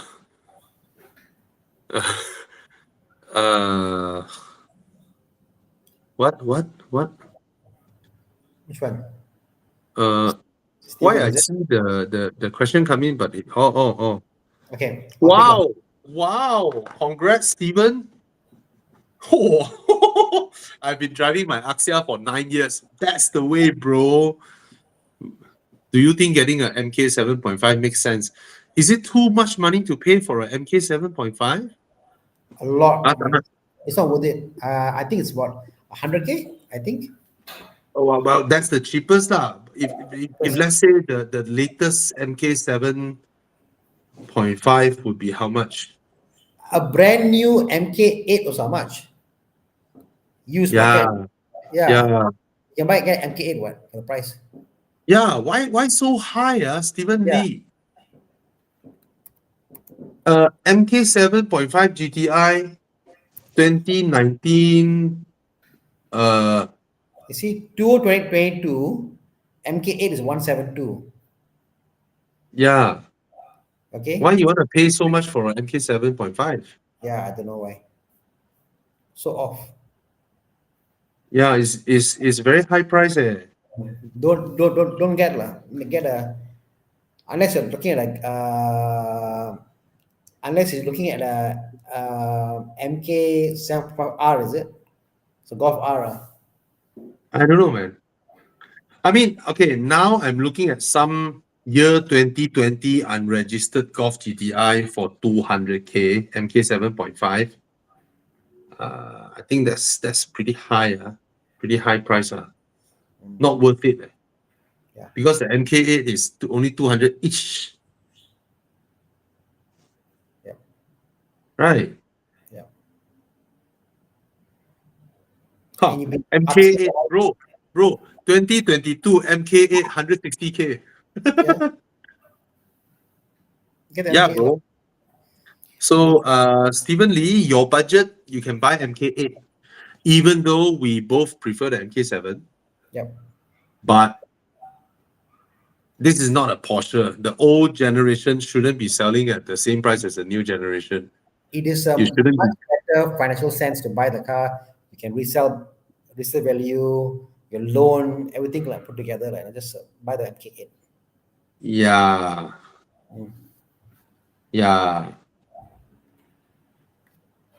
Yeah, lor. You know. It's not. Mm. Bro, you look around first, look around the market.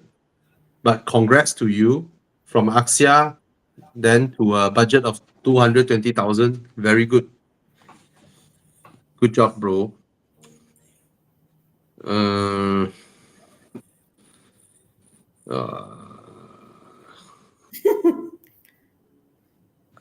I wouldn't buy a 2015 Honda Accord lah. I wouldn't buy that lah. Yeah. 10-year-old and it's the Banana Accord, right? 2015.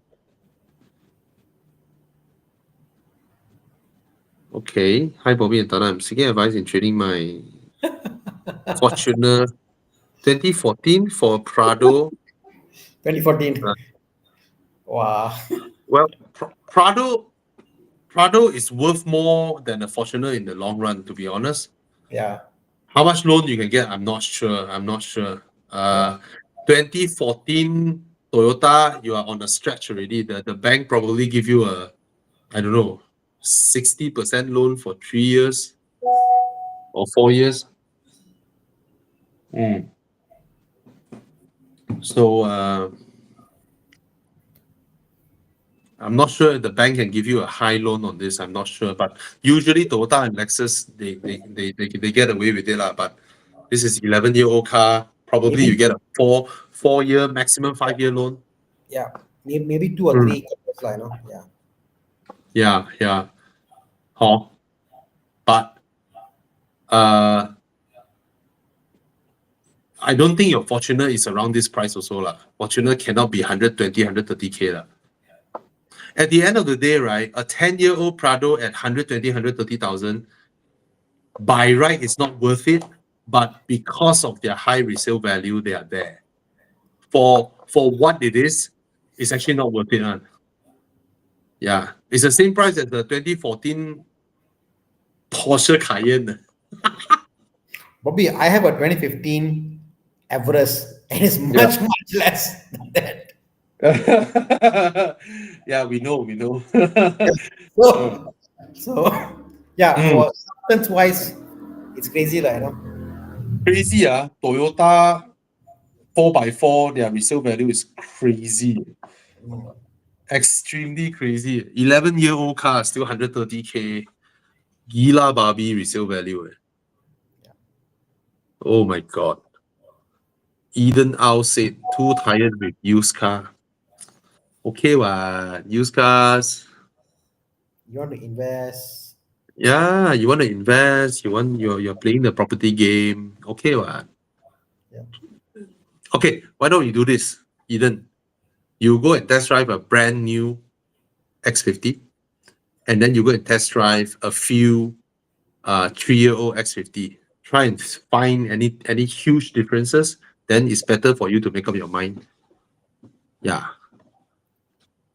Okay, because before your warranty even runs out, your brand new X50. I'm not discouraging people from buying a brand new X50. I'm just saying in this unique case with Eden, where he is ready to drop 50K cash in, right?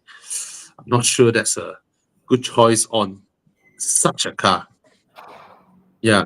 If you're telling me that you want to buy a Mazda MX-5, 120,000, and you want to drop 50K on that car, by all means, and then you take a 9-year loan. Why? Because the MX-5, 5 years later, it will still be worth 100K. That's the difference. Yep. Yeah. Bring Compared what you to do. yeah. Bring what you do at property to cars. Yeah. Think of it that Yeah. way. There are certain properties not worth investing. You get maximum loan. Certain properties Yeah. worth that same concept, right? No? Mm. Mm.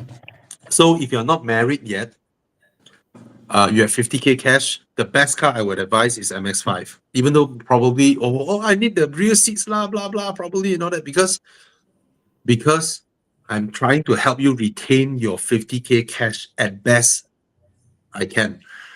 You know, the MX-5, you find 110,000, 115,000 one, your down payment probably is 50K. Then you buy the car, then use it for 5 years, 6 years, right? You'll be surprised the used car value is still 100K.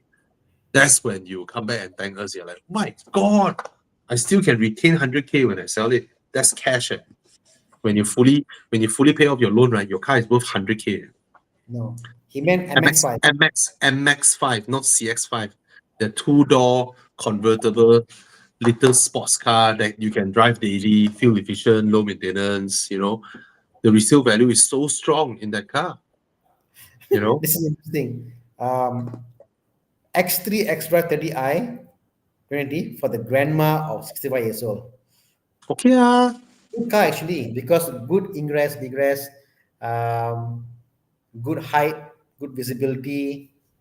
Yeah, but you may want to get a 2020 Volvo XC60. safer. You know, it's safer. It has a better seat for her back. BMW low-end cars car seat cannot Yeah. fight Volvo's car seat. Okay, so and the Volvo is easier to use, way easier to use. The screen and all that by far easier, and yeah, safer car, has auto braking, has auto crash avoidance system, which the X3 doesn't have all these. The X3 doesn't have any auto brake safety feature. The XC60 has. So probably you should go for a XC60 for your grandma. Yeah. All right. Probably Yeah. can I go on a rant on someone? I mean, getting back to Eden. I'm sorry to go back to Eden many times, Yep. Yep. but Or have a wife, might have kids in the future. Okay. but hear me out. I think a lot of you out there plan too much in the future. In 5 years, 7 years, I may have kids. I want stroller. I want my SCX5. I want this and that. Bro, you don't even know if tomorrow you wake up. So Yeah. today, enjoy in short term, 2-3 years, enjoy that. Enjoy if you can do that, enjoy this. If your wife is now no kids, the best time for you and your wife to go out there, have fun, morning drives, be with your wife, be intimate, enjoy the period. So That's the that's why I thing. say, When you have kids in the future, when you want to sell your MX-5, right, it's still worth that money. yeah, more the reason now, enjoy life, like all the event and the road trips you go to. If you have no kids, best time go and do your drive. Don't Yeah. plan too much the future. Enjoy this 2 year, 3 year period. Enjoy that. Get this out of the system now itself. Yeah, man. Yeah, Yeah. man. When your Sorry. kids come out that time, then you sell the MX-5. It's so easy to sell, and you're not gonna lose a lot of money. Yeah. It's so easy to sell. A lot of people wants it.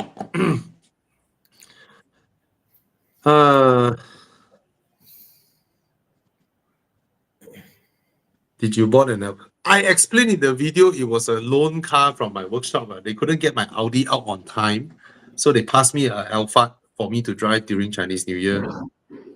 And I don't want. I try not to touch that car because that is a car that they wanted to sell. So, sorry, Tana. You're laughing. I'm laughing. Oh, yeah. It's their running stock. It's their stock.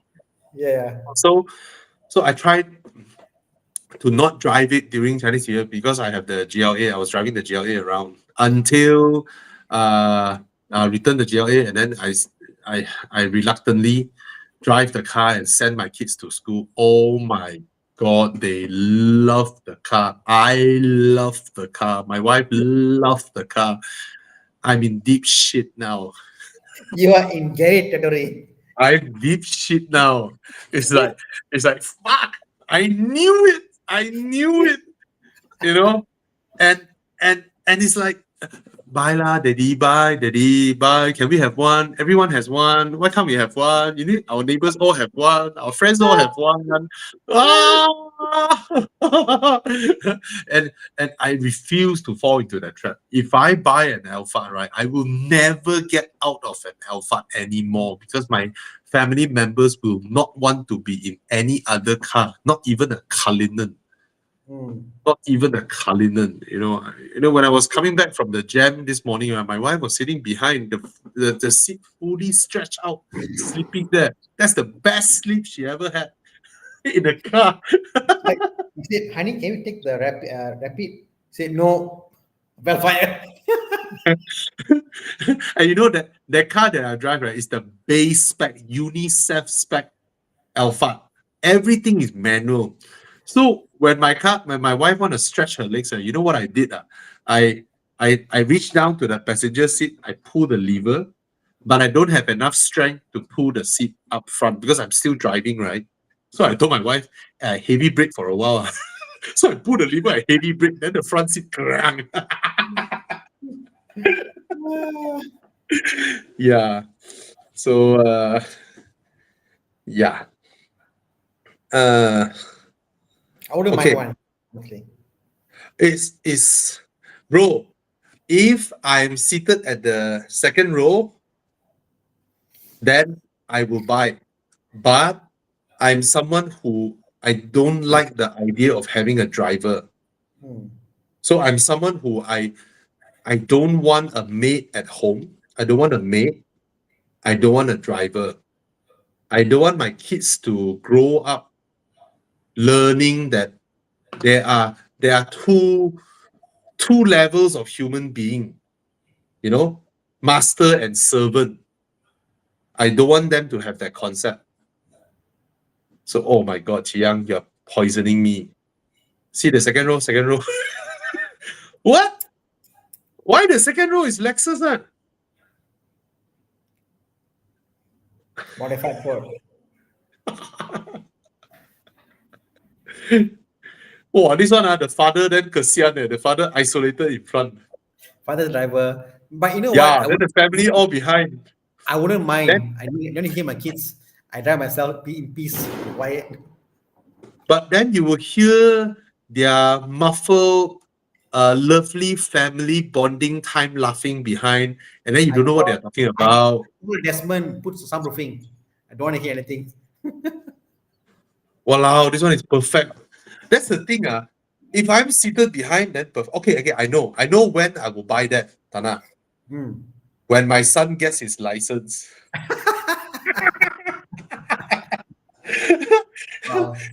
Daddy, I got my license now. What car would you get me? Yeah, I got you a perfect car, man. Got him an Alphard. Last time you say you want it, right? Now you young, drive. you say, I want. Finally, you grow up already. Apa can afford you Alphard? I say because you wanted it. See the video? I got the video. You say you want an Alphard. Then he's driving in front, then we are all behind. Oh, nice. Yeah. Cannot. This is a trap. This is a trap. Ooh, look at the control. Oh my God, it's a trap. Okay. Okay. Wow, a lot of questions. Anything? Elantra, Mazda 3 hatchback. Elantra Turbo, Elantra 1.6 Turbo. If you can find that car, buy that car, man. The car is nice, man. That car is damn nice. Handles really good. Trading my R8 for a new sports tourer on either a new F-Type or a pre-owned Aston. Welcome to Aston. Come. Reliable. Extremely reliable. I never thought it would be that reliable. So on June, I shipped my Aston to Kuching. Then I flew there. Then I drive from the tip of Sarawak to the tip of Sabah. I went through some treacherous roads, like absolutely horrible roads. I even crossed a river. I went off-road. I went up to Mount Kundasang. I actually blasted up Mount Kundasang on a heavy rain night time with no street lights and all that, potholes everywhere. And in Sabah, their roads are like World War II. Sabah, what the heck? Imagine Tanah, Jalan Bangsa, Yep. then higher density of potholes continuously for 2.5 hours. Wow. Anyway, after I got my car back, not a single problem. The car, not a single issue, not even one check engine light, nothing. Then I did nothing to it. Then I took the car to Thailand. It's crazy lah. It's reliable, man. Astons are absolutely reliable. But I think the F-Type should drive really well as well. F-Type. And if it's the 5-liter F-Type, oh my god, that car sounds amazing. Aston won't handle as sharp as an F-Type or an R8, I would say. But if you're getting a Vantage, then it's a very sharp handling. All right. So yeah, get an Aston. But I'm talking about previous generation Aston, the naturally aspirated Astons, not the new Mercedes era Aston. I have no knowledge on Mercedes era Astons in terms of durability. Yeah. But shouldn't be too bad. It's Mercedes anyway. Okay. Oh, DB11 is cheap now. Oh, Vanquish. Oh my god, please get the Vanquish. Fantastic car. This car is full carbon fiber exterior, but Aston paint over it so that you don't see the carbon fiber. Yeah, this car is fantastic. Please get this car. Sounds amazing. I wonder if any exposed carbon Vanquish out there. So you see the Vanquish on the bottom front lip, you will see carbon, and you thought it's a front lip piece, but they just left out that part. They did not paint it. It's a single continuous part all the way up to the bumper to the fender. It's one whole giant piece from the fender, from the A-pillar fender all the way to the bumper to the other side. It's one single carbon piece. How to open? Whole thing comes out. How to open? Yeah, the whole thing comes out when you remove it. Yeah, there was a photo I shared on Facebook. There's an Aston that was parked on the dealer. Someone crashed there. Then I was like, oh, this guy crashed a car whereby you crash the right side, you have to pay for the left side also because it's one single piece. Yeah. The whole front, one carbon piece like that. Yeah. Yeah. Yeah. Toilet. My wife want to buy Aston Martin Vantage. Buy. It's a fantastic car. Your wife would look a lot sexier driving that car. Yeah. Okay, Chiang got Duke West my car or not, Chiang? Come, let's go Duke West my car. Come, let's do this. Let's do it. Got one guy asked J7 or C9. I would pick C9, but even though I know the J7 drives better, because of how luxurious it feels. SCY asks MX5. I don't mind if it's auto. I really don't mind. Okay, guys. A lot of people neglect having a fire extinguisher in your car. Okay, so we are working with Pyro-X. They are a new type of fire extinguisher whereby they are, let's say you have a electric scooter at home, and then lithium-ion battery. Normal fire extinguisher cannot extinguish this type of fire, but this one can as well. So we are selling it on our website. Log on to club.evomalaysia.com. Currently, you can it comes in two. So because I believe one fire extinguisher in the car is not enough. You should have two, just to be safe. You can help other people. You can help yourself. And when I went enduro, I have how many fire extinguisher in my Aston? 1, 2, 3, 4, 5, 6. I have 6 fire extinguisher in my car when I went on long drives and all that. Sometimes you just wouldn't know. So having a bottle in your car helps a lot because usually fires start small. they start small first. Then if you can put it out, it's better. And sometimes you get to save somebody else's life. So, all right. Okay. Okay. So, guys, if I do encourage you guys to go and buy this one because it's special. It's some new formula from US where you can even put out battery fires. Okay, lithium ion fires. Yeah. Okay. Come, Jiang. So go and buy, guys. Yes. Okay, scan the code for Dude, Where's My Car? Okay. We have 200 people online now. I want to play too once again. Let me scan.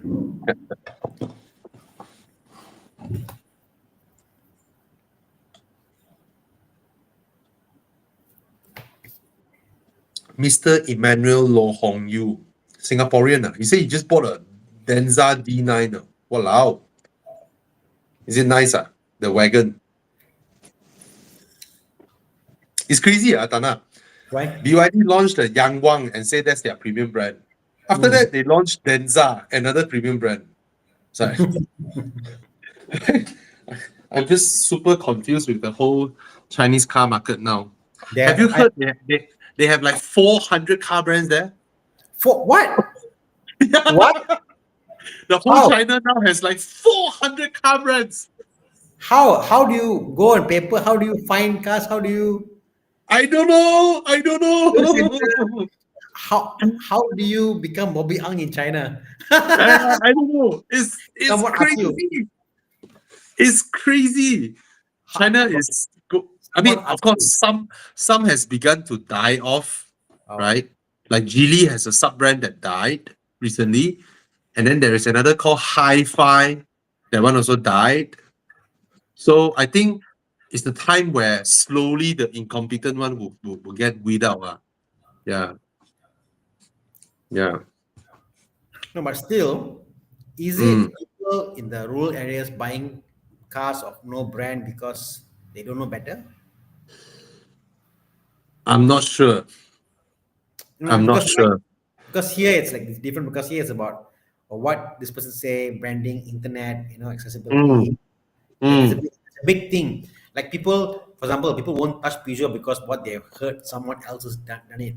But if you go to a neutral market, oh, Peugeot, good car, I buy lah, because the market is neutral versus somewhere like Malaysia. The thing is, China, right? How they govern the whole country is every province is competing against one another to have the best economic result, because that is how the governor of that province gets promoted if they hit their KPI. So that's how China is run. So if you are a low ranking guy, you go to smaller province first.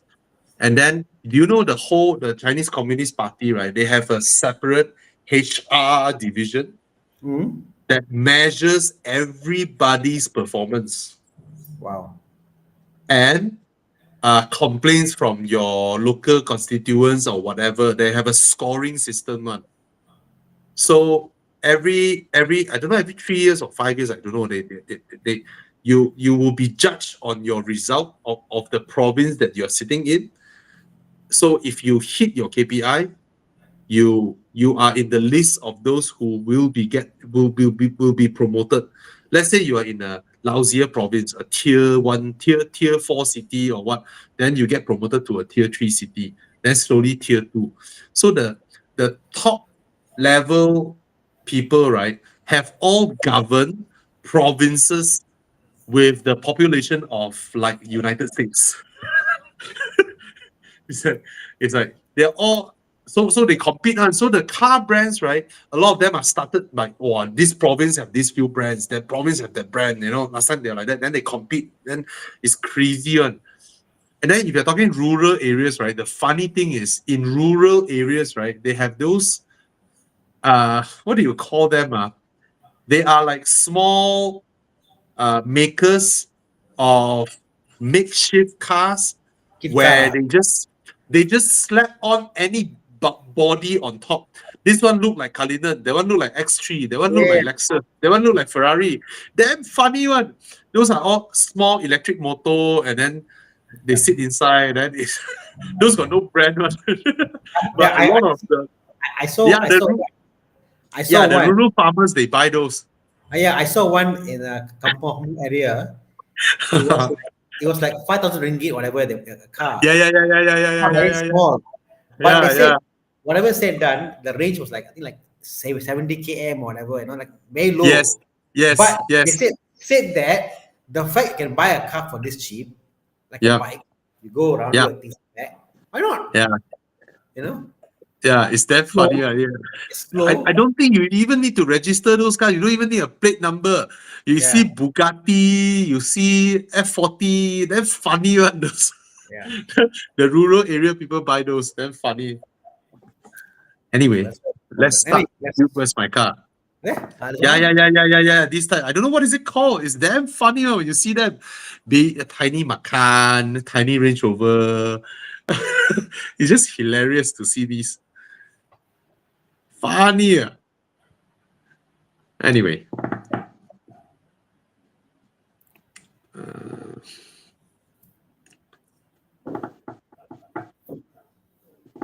Okay, come on, Jiang, come. Just start. Don't care. Just start. Oh, Okay, what car is this? It's a BMW. That's a BMW. Oh, so nice. Manual. hmm. Wow, Tana. Con did a video on 2.5. on this car. You can go and check out Con's channel. Oh my god, this car is gorgeous, but this 2.5 engine. We Good. are now converting Hazri's old car, E39, also to a manual. So Whose car? Hazri, Oh, subsidiary. Hezri. His old Hazri's car. You his you old convert car. to manual for him. Someone bought the car, so we're converting his car now to a manual also. So Wow. Hey, it's Tana, yeah. is there a way to convert a car from auto to manual and then go to JPJ and get the registrar as manual? I think you can. No, you sure think you can. You can just update. So Just update. so I can convert my Porsche to manual and then go to JPJ and officially endorse it as a manual. I'm sure can lah. Malaysia can lah. No boleh. The only thing is like few things like for example, actual manual is a clutch in start. Yeah. Conversion must be perfect lah. Must do it, then you can do it. Yeah. Then no one will know lah. You know. Oh. But if you don't need to clutch in, you can start even better. All the This is yeah. this car is gorgeous, bro. The E39 is absolutely gorgeous, way. Yeah. I love my 39 lah. Honestly, it's my now my daily. I drive it around. Your one Solid. is maroon one, right? Yeah, maroon. Yeah. Yeah, I hate that color. I like my color. Look at this white one, bro. Look at this white one. Oh my god. So we have come to an age whereby an E39 is more expensive than an F10. And the E60. Oh yeah, definitely. E39 is gorgeous, way. It's gorgeous. But E39, the prices are from like below 10K right up to crazy amount of money. So it's a big gap. It's a big gap. Yeah, it's whether it's restocked or not, lah. Right? That means if you buy one and then you spend money on it, it's worth it. But, Meaning why? but, but don't spend 90K like Thomas. Yeah. Okay. Come. Okay. Come. What's the next car? Apa ini? Alfa Romeo 156. Oh, Buso. Okay. Now that's a proper 2.5. That's the thing, Tana. This is exactly my complaint with the BMW 2.5 engine. It is not an exciting engine compared to the Alfa's engine. It feels very nimble. The BM engine feels how okay. Let me rephrase. the BM engine six-cylinder is nice as an automatic because you have the long pull and then it comes out and then it breathes and it's fun. As a manual, it feels very light and nimble. It doesn't. The character of the car is not a 5 series character. Make sense? You know, it just Yeah. yeah, so it fits the aura of a six-cylinder automatic 839. What's that? Why this type of video so long one?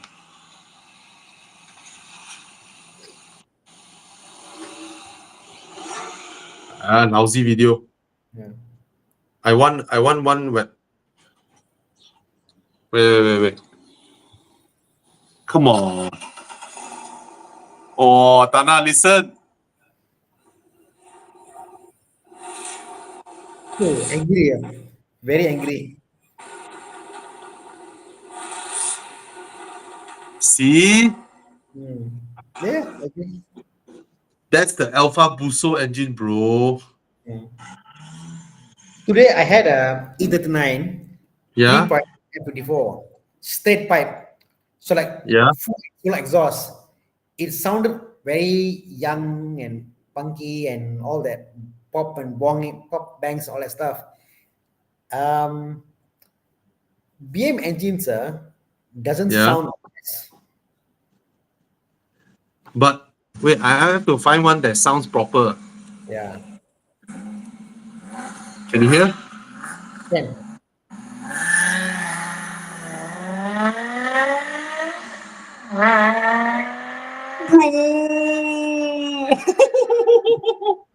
If only the BM sounds like that.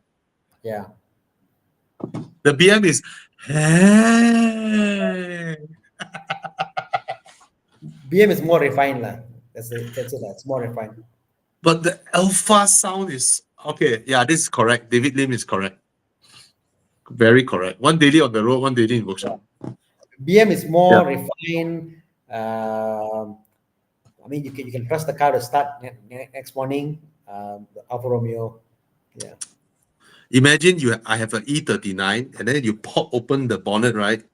It's an Alpha Buso engine inside, mounted longitudinally. No lah. I like the. No, I wouldn't. Okay, I'm joking lah. The BM is not bad. A BMW 6-cylinder sounds good. Silky lah, smooth, very smooth. Yeah, but Alpha Buso is legend when it works. I feel all the sound we hear, maybe it's the sound of it failing. It's the sound of it constantly failing and accumulating the failure for it to stop working. It's the same as you tell me a LC 500 V8. Wow, sounds good, but it's too refined. Yeah, too refined. Whereas a Maserati V8, oh my God, that is proper when it works. It'll work. Maserati will work. Okay, come, Chiang.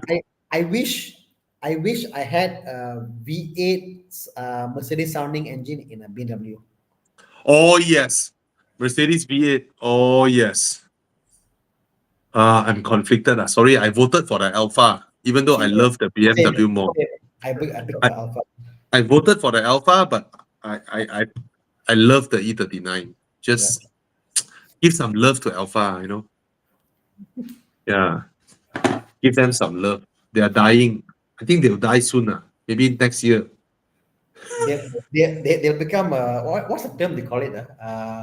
We had this online token thing, tangible, fungible. What is that? NFT. What happened to NFT, Bobby? NFT is a scam, lah.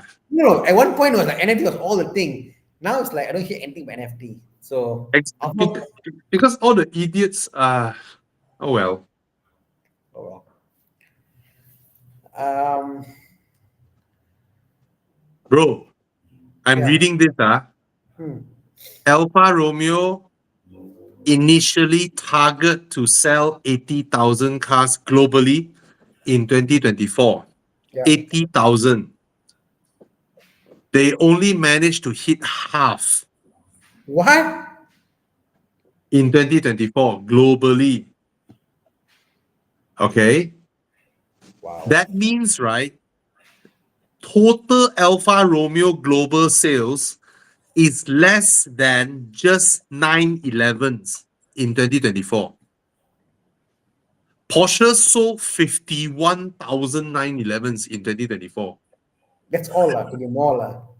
51,000 Porsche 911 sold in 2024 alone. I'm sure Porsche sold more than that. No, the total Porsche is 300 over thousand. I'm just talking about 911 sales. Okay, yeah.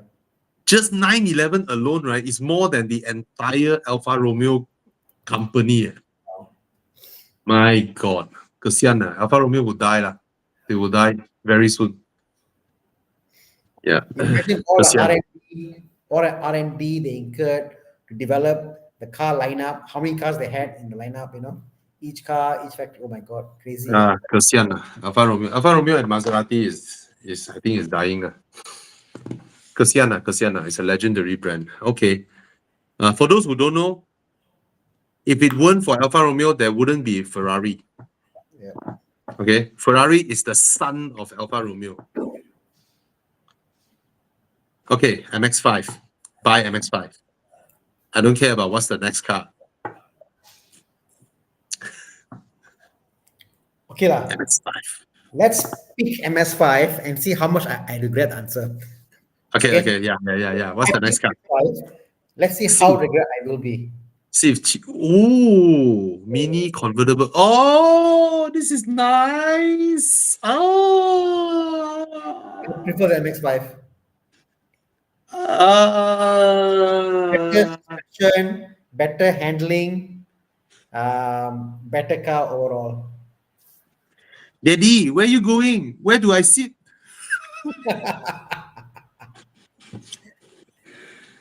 Miata lah me. Okay, personally it's Miata, but okay, I know I rented this car when I was in Monaco in November that time. I rented this car, in Cannes, and then I drove from Cannes to Monaco. It's a lovely car. And then you can fit another 2 friends behind. It's so nice. So nice. Personally, I think the MX-5 will win easily lah. So I give some love to Mini.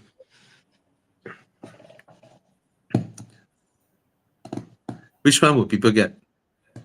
Oh, it's a landslide. It's a landslide. I never liked Mini suspension. Yeah, but I like their quirks. I like the sound. Yeah. Tung, tung, tung, tung. I love Tung, tung, how it tung, tung. looks. I love being in the Mini, old or new. I think it's beautiful, gorgeous. Sitting in the car, I'm happy. I look outside, I see another Mini car. Hey, another Mini there. I'm all the emotion, everything is the first step. Fantastic. Suspension, I don't like. The thing with the Mini is that I can be in a Mini and I suck at driving and no one will laugh at me. But in the MX-5, I go into one corner, I understeer, and then go into longkang, people all laugh at me. But in the Mini, people will kesian me. Oh, so pity. The Mini, the longkang. And then if I drive an MX-5, the GR86 will come and tiong me. And then I can't do anything about it. I will lose. No power. I will lose out to him. But in the Mini, I'm just on my own, doing my thing. Yeah. Yeah. And then I think I'll get more sex than the MX-5 in the Mini. Anyway. MX-5 needs a GR86 engine inside. Yeah, MX-5 needs a GR86 engine inside. Oh, yo. Yeah.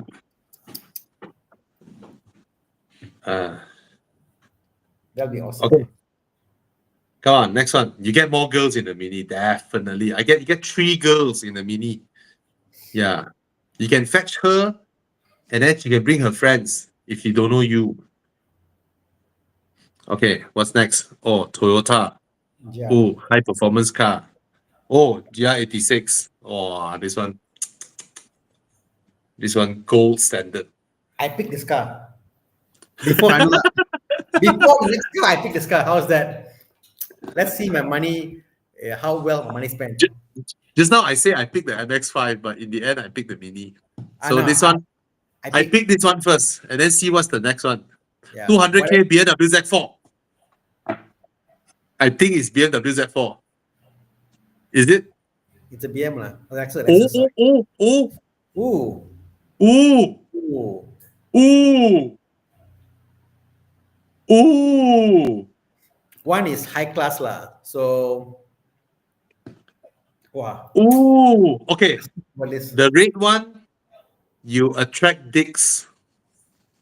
The blue one, you attract those without dicks.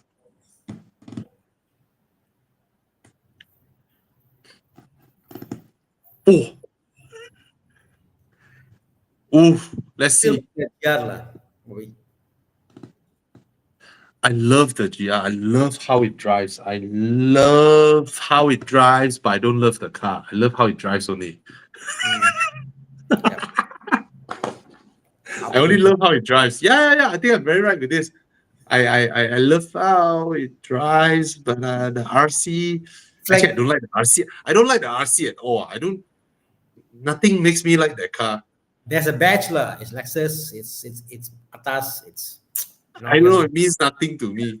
For me, yeah, for me, no. As I say, for me, it's GR. Like, it's a if you took the both cars, if you took Yeah. out the badge, if you took out the badge and made both interior as luxurious, what car would you get? I mean, okay. At this juncture, I think I prefer the GR86 more. Yeah. But there's that that Chinese Lala Abing look lor, compared to the Lexus. My only problem with GR is if I buy the car, like, oh my god, every 2-3 months, one upgrade, rim lah, exhaust lah, this lah, that lah, ongoing, no end to the car because the car is meant to be modified. So that's the only thing I like. Oh my god, Yeah. car's good. Yeah, man. The RC is don't know lah. I don't know why there isn't a Lexus version of the GR86. Right? Version of the GR86. Yeah. Because it wasn't their Because car to begin with. the thing is, Lexus always want to try to appeal to the BMW drivers, right? Mm. But when push comes to shove, right, they always lose out in handling. They just lose out. They are not there. Even the LC500, it Yeah. doesn't drive as well as a freaking 6 Series. See how funny, yeah? Yeah. Toyota gets Lexus, Yeah. but they never made a really sharp handling car like the GR cars they have. Yeah. BM makes powerful cars, but never Yeah. had a supercar. Never had what? Never have a supercar. Yeah, man.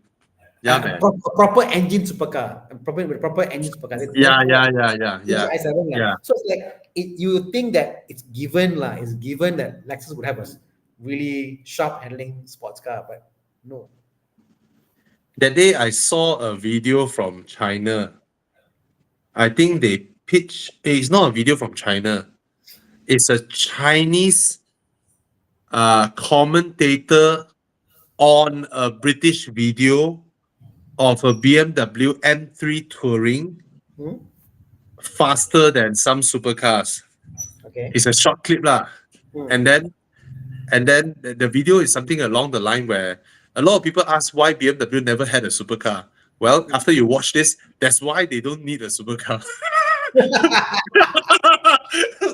The M3 Touring demolished. I don't know. It's a Lamborghini Huracan or whatnot lah. I mean, they accelerate, right? The M3 Touring wallop that car. What the hell? The M3 Touring is the new Audi RS6. gila Barbie wagon way. That one 3-liter turbo engine. Just then on the figures say 510 horsepower, but acceleration it beat those 600 horsepower NA cars. It's crazy. Yeah. Like for me, BMW, any car you buy from BMW, even the Mm, cheapest BMW you buy, there is mm. some level of performance in there. It feels sporty, something is there. But when you buy a Mercedes that is not the top tier, then it's Mm. Yeah, I mean BMWs. I mean, there's a reason lah. yeah, They really really really drive well. yeah. Yeah. Oh well. Well, Oh well. Hey, suddenly um, the RC beat the GR86 already. we talk too much, so the RCB. Yeah, we talk too much. Yeah. Um, Okay. Still got or not? Oh, round 4. Last one. Come. Dave Gay say your 640i drive beautifully and be comfortable. When you push, it eats corners like nothing. Yeah, and then the 8 series is even nicer. The 8 series drives even better. Yeah. For them Yeah. to have made that 6 series to and to even think about handling corners, that's Yeah. amazing. Yeah, it's nice.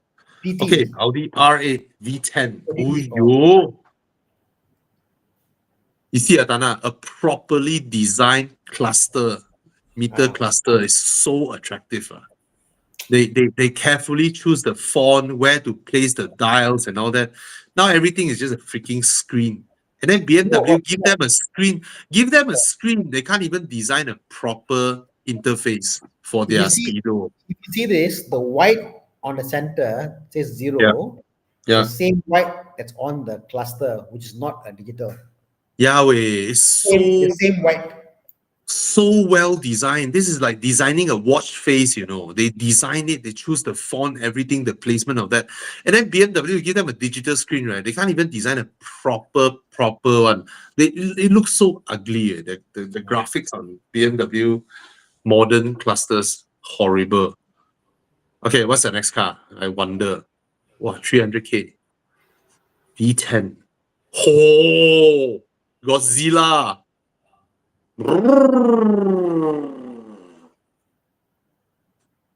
GTR Wow, law. GTR law. Is Good this the rare moment where a V6 turbo sounds better than a V10? Yes, it's more engaging, it's more lively, it's It's, more it's the best sounding V6, right? It's the best sounding turbo engine. Any other turbo engine that sounds as good as the GTR?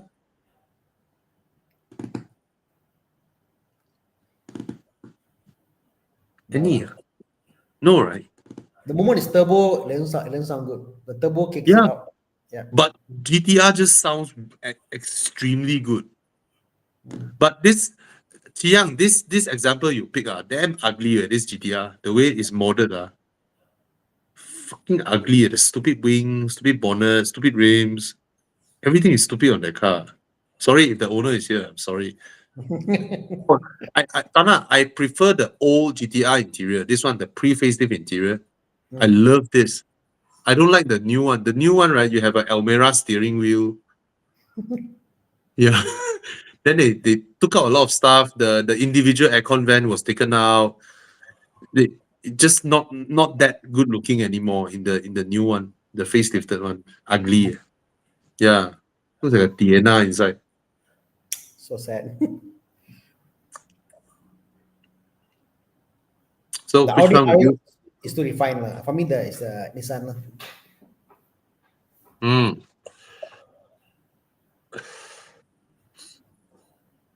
Which one would I get? 300K. I need Something a to V10. protect your soul, to boil your blood. You hear the car like, oh my god, shock dealer. Mm.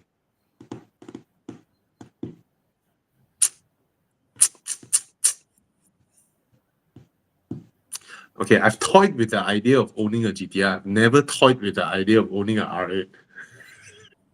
But I need a V10. But I don't like the Audi V10. I like the BMW V10. Yeah. But It doesn't BMW scream. V10 is not. It was never in a good-looking car. Sorry Yeah. to say, that beautiful engine is not in a beautiful car. VTM should scream lah. The Audi doesn't scream. Yeah, man. Okay. Okay, let's see the results. Oh yo, TTR menang. Cool.